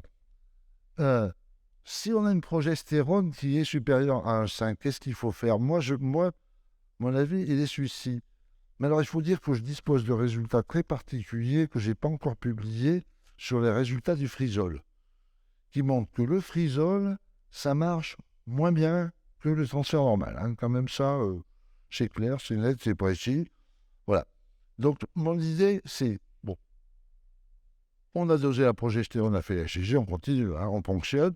Et après, en fonction du nombre d'embryons, voilà, si on a peu d'embryons, alors on pouvait mettre la barre à 2, à 3, à 4, peut-être que là, ça vaut le coup du frisol. Mais souvent, dans ces cas-là, on a plus d'embryons. Et mon idée, c'est on en met un et après, on congèle les autres. Parce que déjà, celui qui est mis, quoi qu'il en soit, il va donner quasiment 20%, 15% de grossesse. C'est pas voilà. C'est dans cette idée. Voilà. Alors, deuxième chose, et ça, c'était une discussion qu'on avait l'autre jour avec Humédan à Paris, c'est s'il y a une augmentation de la progestérone, une des questions, c'est comment on fait la supplémentation? Alors, là, vous allez voir, c'est une vieille publication que j'ai faite en 1991. Et en 1991, on a montré qu'en fait, il y avait plutôt 2 groupes de femmes. Donc, les rouges, c'est celles qui montent prématurément leur progestérone et qui, en début de phase lutéale, ont des taux de progestérone extrêmement élevés et qui chutent rapidement. Et si par hasard, il y a une implantation à ce moment-là, les règles arrivent, ça dégage tout, terminé. Alors que les autres, elles ont un plateau un peu plus normal. Et donc, la question, c'est de savoir si celles qui sont en rouge, il faut absolument les supplémenter fortement à partir de J6 pour garder une progestérone suffisamment élevée pour éviter des règles précoces. Voilà. Ça, c'est un premier avis. Deuxième avis, qui rejoint celui de notre ami tout à l'heure. Et si on ne dosait pas la progestérone? Parce que jusqu'en 2010, on n'entendait pas parler. Hein? La progestérone, c'est ignoré. Depuis, on en parle. Il y a le nombre de publications avec l'engrais qu'il y a eu, c'est incroyable. Est-ce que ça a fait augmenter les résultats de la fibre? Je pense que c'est non. Hein. Du tout. Ça n'a pas fait augmenter les résultats de la fibre. On n'a pas trouvé de système miracle. Donc moi, je fais partie des gens et franchement, est-ce que ça sert à quelque chose de doser les hormones pendant une fille? Et moi, en 2000, avec mon assistante de l'époque, Rousoudan Pekreshvili, on a fait une étude randomisée. Tout le monde était piqué, mais il y avait la moitié des femmes. On ne regardait pas les résultats, ils allaient dans une pièce. Et après, à la fin, on a regardé les deux groupes, celles où on utilisait les hormones et celles où on ne les utilisait pas. Le taux de grossesse était le même. Et ensuite, on a regardé celles où on n'avait pas regardé les hormones, si elles avaient changé quelque chose. Et s'il y avait une discordance écho-hormone, on se fiait à l'écho. Ce qui est incroyable, c'est que comme moi, on a envoyé ce papier à publier, on n'a eu que des réponses en disant oui, ce n'est pas intéressant. Ce n'est pas intéressant. On n'a jamais pu le publier. Je l'ai publié oralement à l'échelon, je n'ai jamais pu le publier. Et ce qui était incroyable, c'est qu'en 2008, les Suédois ont décidé qu'ils ne feraient plus de dosage hormonaux pendant les FIV ou qu'il fallait que le médecin se justifie. Voilà. Donc cette histoire de dosage hormonaux par les FIV, un truc qui est dont l'intérêt n'a jamais été absolument prouvé. Voilà. Même l'ostradiol. Même l'ostradiol. Tu te fais uniquement à l'échographie. Uniquement à l'écho. Parfois, l'ostradiol est bas et l'échographie te montre des follicules. Donc là, tu vas passer, si tu étais en FSH pur, tu mets 2-3 jours d'HMG et puis les oestrogènes vont augmenter. Oui, mais je ne suis pas sûr qu'il y ait plus de grossesse. Pardon? Mais je ne suis pas sûr que ça entraîne... le but, ce n'est pas d'avoir des taux d'estradiol élevés, c'est d'avoir des grossesses. Non, mais...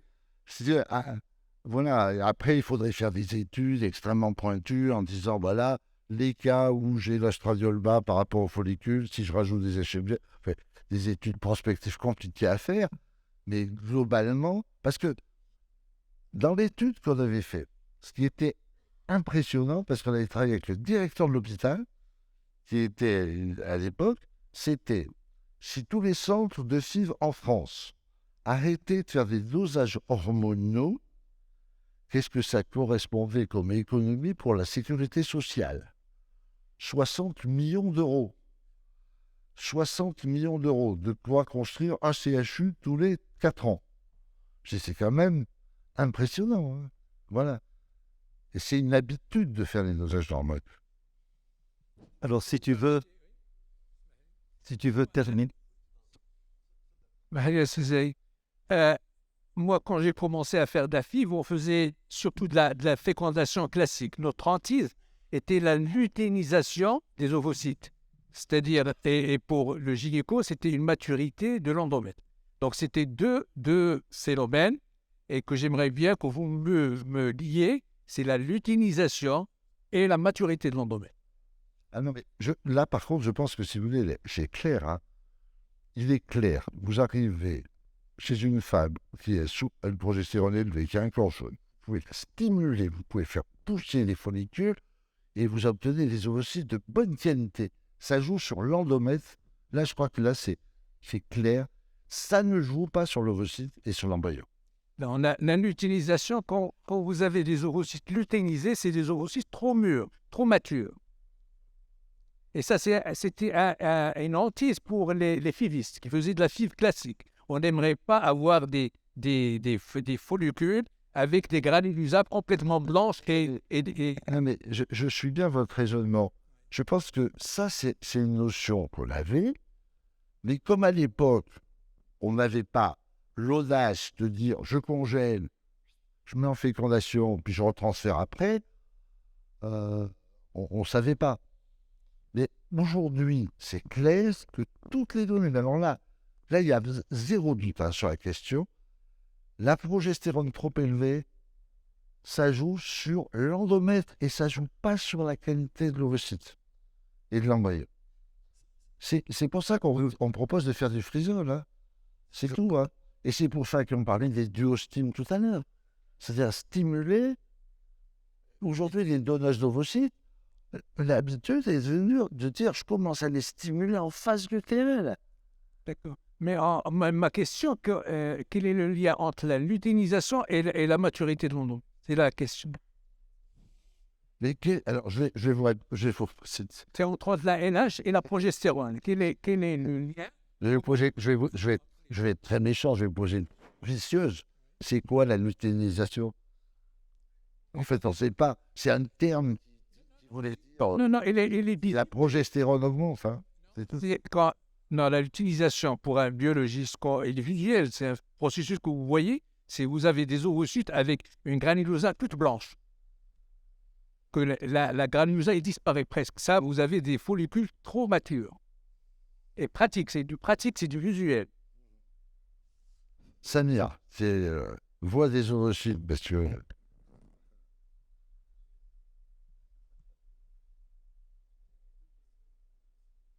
Ouais, c'est ce que j'aimerais bien comprendre.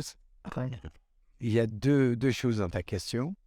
La première, la surmaturité ovocytaire, souvent quand on administre une dose quotidienne élevée. parle plus fort, Samir, parle mieux dans le... Je disais, la surmaturité dont décrit notre ami, c'est parce qu'en cas, quand tu tapes fort avec une dose quotidienne de gonades élevées, effectivement, on assiste à une surmaturité ovocytaire avec l'augmentation de l'espace périvétélin, avec la réduction du cumulus ovorus autour de l'ovocyte, etc. Et c'est souvent en exi, tu décris mieux le phénomène qu'en FIV conventionnel où tu vois tes ovocytes proprement dit que le lendemain. Maintenant, quant à l'endomètre, il faut savoir, on l'a démontré dès 2009 et on a publié 2 papiers consécutifs dans Human qui consistaient, il y a des femmes non répondeuses en cycle spontané, ils ont parfaitement les 2 phases bien distinctes, la phase de prolifération de l'endomètre et la phase de sécrétion. De l'heure où tu stimules, quel que soit le protocole, quelle que soit la dose, qu'il soit en protocole long agoniste ou en antag, eh bien malheureusement, la phase de sécrétion sur le plan moléculaire reste identique à la phase de prolifération. C'est la raison pour laquelle on a proposé, ça représente une femme sur 5. Si tu avais su, tu aurais dû annuler, canceller le remplacement des embryons frais et de friser. Tout simplement parce que ce qu'on a qualifié de profil atypique. Alors qu'en cycle spontané, cette femme, il a parfaitement les 2 phases bien distinctes, pré-réceptives et réceptives. Tu vois. Donc, ce qui explique, quand tu te dis, je crois qu'il n'y a pas d'effet sur la qualité du gamète et donc l'embryo, mais plutôt sur l'endomètre et le frise, tu contournes le problème et tu reviens sur un cycle parfaitement maîtrisé. Savoir qu'on veut une stimulation ovarien. Bon, Avec notre ami qui est encore très courageux et avec l'accord de notre président Hassan, tu peux présenter savoir conduire une stimulation ovarienne contrôlée pour FIV-X. en fait, je vais vous parler plutôt de la stimulation pour FIV-X. Alors, j'ai cette diapositive comique qui vous dit que je suis sûr que vous êtes là en vous disant que je vais vous amener le protocole James Bouly 007 et que là, vos résultats, paf, c'est des montées de 25-50%. Alors, il y a des considérations basiques. Hein. Ça, vous avez le nombre de cas de FIV faits dans le monde par an. Et qu'est-ce que ça fait sur la période? Et au total, vous apercevez que dans le monde, depuis que la FIV existe, il y a eu plus de 80 millions de stimulations en AMP. Si ça ne suffit pas pour trouver quel est le protocole parfait, alors là, ça va être difficile, hein, parce qu'il va falloir attendre l'an 2100 pour trouver quelque chose de mieux. Voilà, première chose. Deuxième chose, quand on regarde comment ont évolué la FIV, les résultats de la FIV, frais plus congelés dans le temps depuis 1980, voilà, vous voyez, il y a eu des moments de hausse. Ça correspond à quoi ces moments de hausse? 1, 2, 3. Alors, c'est quoi le premier à votre avis? Les premiers, c'est l'arrivée des agonistes du HRH, qui a été vraiment quelque chose qui a boosté les résultats de façon majeure. Il a pratiquement doublé les résultats. Deuxième hausse vers 94-95. C'est quoi? Là? Pas du tout. C'est l'exi. Parce qu'avant, on avait plein de cas, on avait mon sperme, on n'avait rien. Bon. Et qu'est-ce qui a augmenté là vers 2012? La vitrification. Donc vous voyez que la seule chose qui soit intervenue, c'est les agonistes de la LHRS. Voilà. Alors, qu'est-ce que dit la littérature? Ça, c'est vachement intéressant. Si vous tapez Ovarian Stimulation, voilà. Combien vous avez de réponses dans le PubMed d'aujourd'hui? Alors, ce n'était pas aujourd'hui, parce que depuis, ça a augmenté. Hein, ça, c'était il y a 15 jours. 27 346. Hein. Actuellement, voilà, c'est ce chiffre-là. Donc, c'est pour vous dire. Hein, ça... Donc, actuellement, sur les 5 dernières années, hein, sur la stimulation de l'ovulation, vous avez 3 publications par jour. Bon, je ne les ai plus pour vous. Hein, je me suis dévoué. Vous imaginez? Vous trouvez n'importe quoi, machin, sur 10 cas, 20 cas, 1000 cas, 100 cas. Enfin, c'est hallucinant. Bon, voilà. Sachant quand même que votre principal problème, c'est les mauvaises répondeuses. Hein. Et alors, celui-là, c'est le dernier, quand je l'ai fait, voilà, vous avez un truc où ils disent, ah ben, qu'est-ce que ça donne? La stimulation dans les mauvaises répondeuses, et c'est une méta-analyse qui est plutôt bien faite.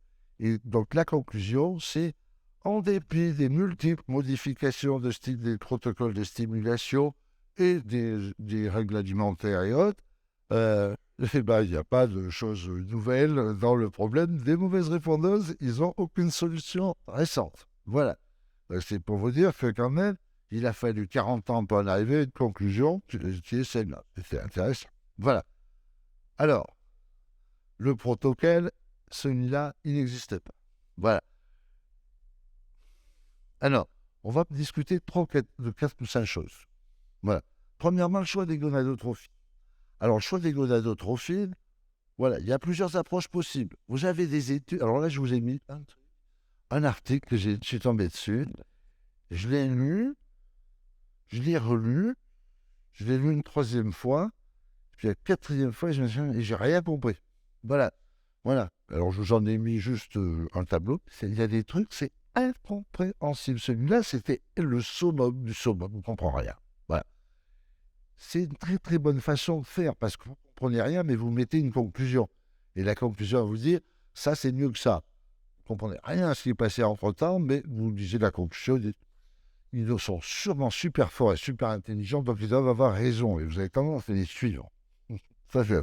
Bon. Deuxième chose. Voilà. Quand on regarde comment ça s'est fait, en tout cas en France, les produits, vous avez ça. Alors, vous aviez les HMG, puis à un moment, il y a les HMG, les FSH urinaires purifiés, puis arrivé les recombinantes FSH, puis les recombinantes LH, puis la combinaison des deux, entre-temps, les HMG purifiés. Mais vous voyez qu'il n'y a aucun arrêt d'un produit ou démarrage d'un produit qui correspond à une variation dans le résultat moyen. Voilà. Alors après, vous avez d'autres choses.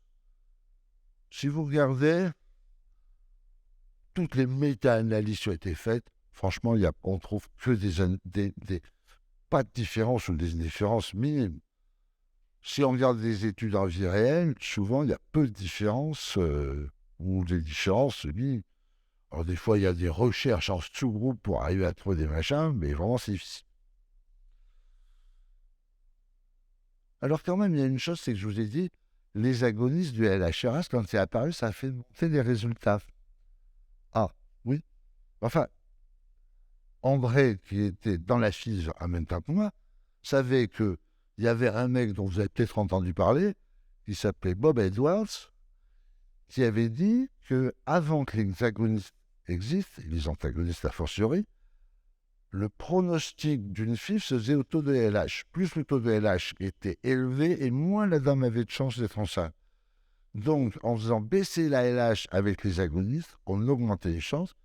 Et d'ailleurs, dès qu'on a utilisé les agonistes, on est passé d'un taux moyen de résultats en FIV qui était de 7 ou 8% à pratiquement 16%. Ouais. OK? Et les conclusions de Leschroes, c'est que finalement, quand vous utilisez n'importe quel gonado, ça ne change pas grand-chose, voire ça ne change rien du tout. D'ailleurs, pratiquement, la recommandation de Leschroes, il n'y a plus de différence, même en sous-groupe. Même en sous-groupe. Bon. J'en étais là quand, figurez-vous, qu'il y a 3 semaines, Paul Barrière, vous connaissez peut-être, alerte en disant, pour la première fois, un pays, à partir de son registre, va nous publier des résultats en fonction du type de gonadotrophine utilisé. Le DIR, c'est Deutsche IVF Register, donc le registre allemand. Voilà. Et ça donne ça. Donc vous avez sur première... Ah mince, excusez-moi, j'ai lancé l'écran. Tac. Voilà, vous avez FSH recombinante, HMG, FSH recombinante plus recombinante LH, et les taux de grossesse, voilà, et l'âge moyen des patients. Alors, on s'aperçoit que en recombinante FSH, on est à 25% de grossesse, en HMG 17, en recombinante FSH plus recombinante LH 22, mais que l'âge des patients est très très différent quand même. Hein. Voilà. Bon, alors, comme il y a quand même, on le sait, une grosse différence des résultats avec l'âge, Paul Barrière a fait travailler un biostatisticien qui a repris tout ça et qui a fait une modélisation et qui dit, ben finalement, vous faites de la FSH recombinante seule, en gros, alors bon, après il faut recalibrer, 20% d'accouchement. Vous faites, avec en rajoutant de la LH recombinante, vous êtes à 18,5, donc pratiquement pas différent. Vous faites avec de la HMG, c'est plus bas. Voilà. Bon, à voir. Mais en tout cas, voilà, c'est la démonstration que pourquoi faire compliqué quand on peut faire simple, finalement. Voilà. Recombinante FSH, point barre, c'est ce qui marche le mieux dans cette histoire. Et ça, c'est la plus grosse étude en vie réelle qui existe. Parce que, si je reviens là, vous pouvez regarder sur combien de cas ça porte sur plus de 60 000 cas. Voilà. Enregistrés de façon prospective. Voilà. Donc, si vous voulez, pour moi, le gonadotrophine, eh ben, vous prenez celle que vous voulez, et celle que vous voulez, en général, c'est plutôt la moins chère pour les patientes et chez le CN. Alors, les laboratoires, en général, ne sont pas trop contents que je dise ça, mais à un moment, on n'est pas là que pour dire du bien des laboratoires. Je pense qu'un laboratoire comme Serono, enfin comme Merck, qui, je vous rappelle, a racheté Serono, a gagné beaucoup d'argent avec le Gonalef, voilà. Et que c'est peut-être pas nécessaire de rajouter, de rajouter du Pergoveris, que finalement, l'étude allemande montre que ça ne marche pas mieux, même un peu moins bien. Voilà. Alors, deuxième point, agoniste long comme antagoniste. Là aussi, beaucoup de résultats. Si vous regardez tous les résultats, il n'y a jamais une étude qui a dit les antagonistes sont meilleurs que les agonistes. Vous touchez toujours à des odds ratios entre 0,83 et 0,97. Les études en réel, 0,92. Et à partir de là, tout dépend du nombre de cas que vous avez. Si vous avez 500 cas, ben ça ne sera pas significatif. Si vous avez 5000 cas, ça va être significatif. Si vous avez 50 000 cas, ça sera plus. Voilà. Alors, il faut bien comprendre que quand on dit un autre ratio, par exemple, à 0,92, ça veut dire que si vous êtes en agoniste, vous avez 21% d'accouchement, 21,5% d'accouchement. Si vous êtes en antagoniste, vous avez 20%. Donc la différence, elle existe, elle n'est pas là, mais elle existe. Voilà. OK? Alors, ensuite, c'est sûr que si vous voulez, il n'y a pas de différence. Je le dis très vite. En antagoniste, vous commencez à J22, J1, c'est pareil. En antagoniste, en fixe, toutes les modalités, c'est à peu près pareil. Bon. Alors, les résultats allemands, ils y sont aussi. Donc, les Allemands, ils ont fait très très fort parce que c'est la première fois qu'il y avait un registre national qui le faisait de façon objective. Eh bien, ça dit la même chose. Ça dit, vous voyez, agoniste long en agoniste long en FSH 28, en antagoniste 26. Vous voyez, il y a cette différence. Elle n'est pas énorme, cette différence, mais il y a une petite différence en fonction des protocoles longs. Voilà. Ça, c'est en termes de résultats. Hein. Après, c'est clair, les antagonistes, c'est plus confortable. Il y a moins d'hyperstimulation. Il y a plus de déprogrammation avec les antagonistes. Avec les agonistes, on a un ovocyte de plus. Et la consommation, en gros, quand vous êtes en antagoniste, j'ai 150 unités de moins. Voilà. Donc voilà, il y a des petits avantages, des petits désavantages et une petite différence dans les résultats. Alors après, moi, ma tendance est de dire, si on a une femme jeune qui a priori va bien répondre, pour les 2 premières tentatives, je pars en antagoniste. Voilà. Dans les autres cas, c'est indifférent. Est-ce qu'il y a des cas où il vaut mieux utiliser les agonistes ou les antagonistes? L'endométriose, je pense il y a une espèce de consensus pour dire qu'il vaut mieux utiliser les agonistes. Et surtout, ça permet de faire ce qu'on appelle des cycles agonistes longs. C'est-à-dire, vous donnez des agonistes pendant 3 mois, voire surtout quand il y a de l'adénomiose, et vous faites la FIV à la sortie, ça c'est bien. Voilà.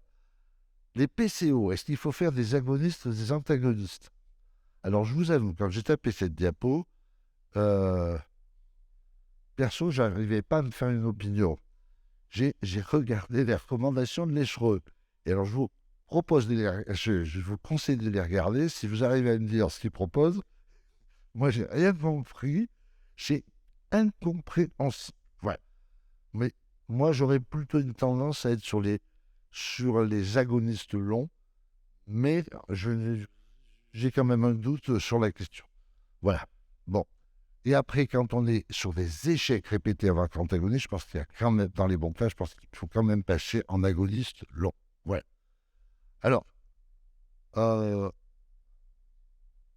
bon, je pense qu'on peut peut-être faire une discussion à ce niveau-là. Hein. Après, on verra la suite sur le temps. Voilà. Ce que je voulais vous dire sur les 2 points les plus fondamentaux, quand même, à mon avis, si je vais sauter cet aspect-là et juste les doses de gonado, hein, les doses de gonado, ok, il y a plein d'études. Relation inverse entre la dose moyenne utilisée par centre et le taux de grossesse. C'est-à-dire, plus un centre utilisait des fortes doses, moins de grossesse. Il y a l'étude de Sankara qui dit plus on a d'ovocytes, plus on a de grossesse. L'étude consort qui avait été faite avec Ferrono qui montrait que il y avait moins utilisé de gonado, plus on avait de grossesse. Quand même. Voilà. Et qui plafonnait la dose à 225. On a discuté tout à l'heure. Moi, je me rappelle d'avoir discuté avec Loumaï qui me disait qu'il y a 0 raison de dépasser 225 unités. Alors, il disait, je veux bien dire 300, mais pour moi, 225, c'est vraiment le maximum qui a une logique. Mais vous voyez, je vous dis, certains centres utilisent les doses jusqu'à 600 unités. Mais alors, ce qui est rigolo, c'est le concept de mild stimulation. Le concept de mild stimulation, quand c'est apparu, je me rappelle, on fait de la mild stimulation. OK? C'est quoi la mild stimulation? Ça veut dire que je fais que 150 unités par jour. Ah bon? Je faisais de la mild stimulation sans le savoir. Voilà. Si vous voulez, il y a des fois, on est étonné, voilà, de cette histoire. La stimulation standard en film, c'est 150 unités. Et objectivement, il n'y a pas de raison d'aller beaucoup là. En dessous, dans certains cas, ça a une logique, mais en dessous de 100, il n'y a pas beaucoup de logique. Voilà. Alors, je pense qu'on peut peut-être discuter là.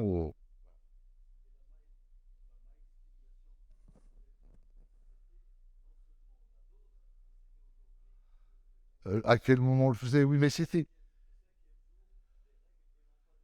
Ouais, c'était un peu tout et n'importe quoi. Madame, allez. It's me again. Okay. So I would say that we almost no longer use the long protocol. Sorry? On n'utilise pas le protocole long. Only the short protocol. Because Sorry. you should not say short protocol. Say antagonist protocol. Okay, right. There's Because there's a short agonist protocol, right? We use almost only the antagonist protocol because of the chances of hyperstimulation.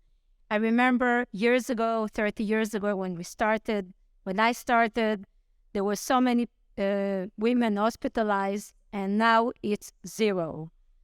So there is no, we don't think that there is a reason to put a woman in a hyperstimulation danger. So, and the other thing is that, every lab has to have her own results, and depending on that to act. So in our lab, the pregnancy rate is higher on the frozen cycles than on the fresh cycles. So we have no problem of freezing, and that's why we use the short agonist protocol. Ok.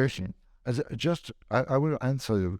Donc, cette dame nous dit, ils n'utilisent que les protocoles antagonistes. Et un des grandes choses, c'est qu'il n'y a plus d'hyperstimulation des patientes hospitalisées comme on en voyait avant. Voilà. Ma réponse, c'est 2 choses. Je suis tout à fait d'accord avec le fait que depuis qu'on a les antagonistes, ces femmes qui respirent avec le ventre comme ça, hospitalisées, quasiment, on n'en a plus. Ça, c'est vraiment le principal avantage.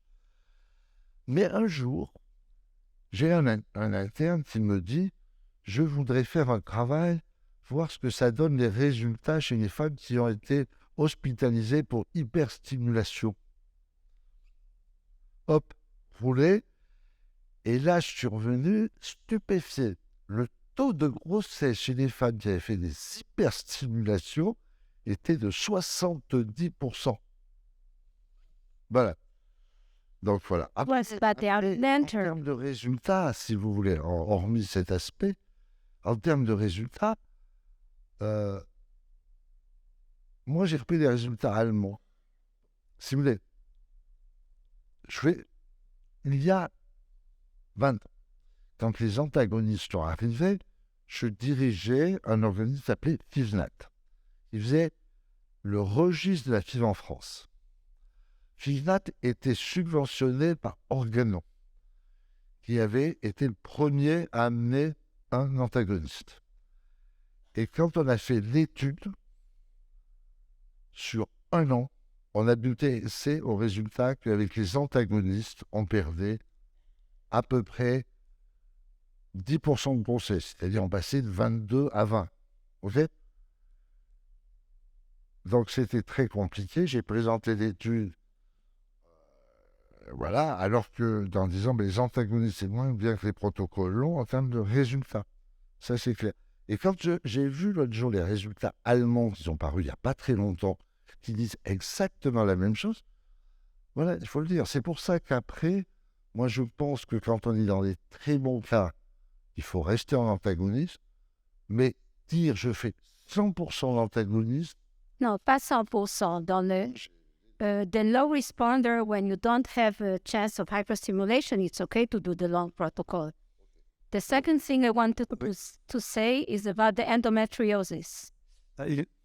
Il nous reste donc à remercier le professeur Jean-Luc qui nous a fait dans son expérience, et à très bientôt. Merci d'avoir participé. C'était un peu interactif. Pause café.